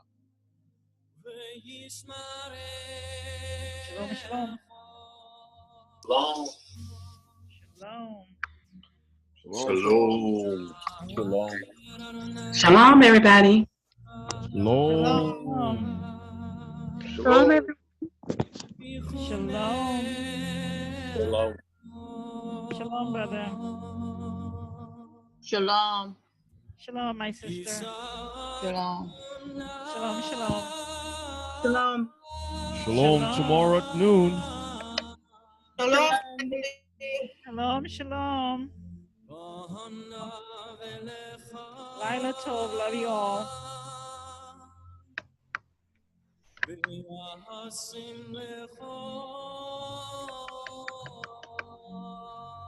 shalom. Shalom.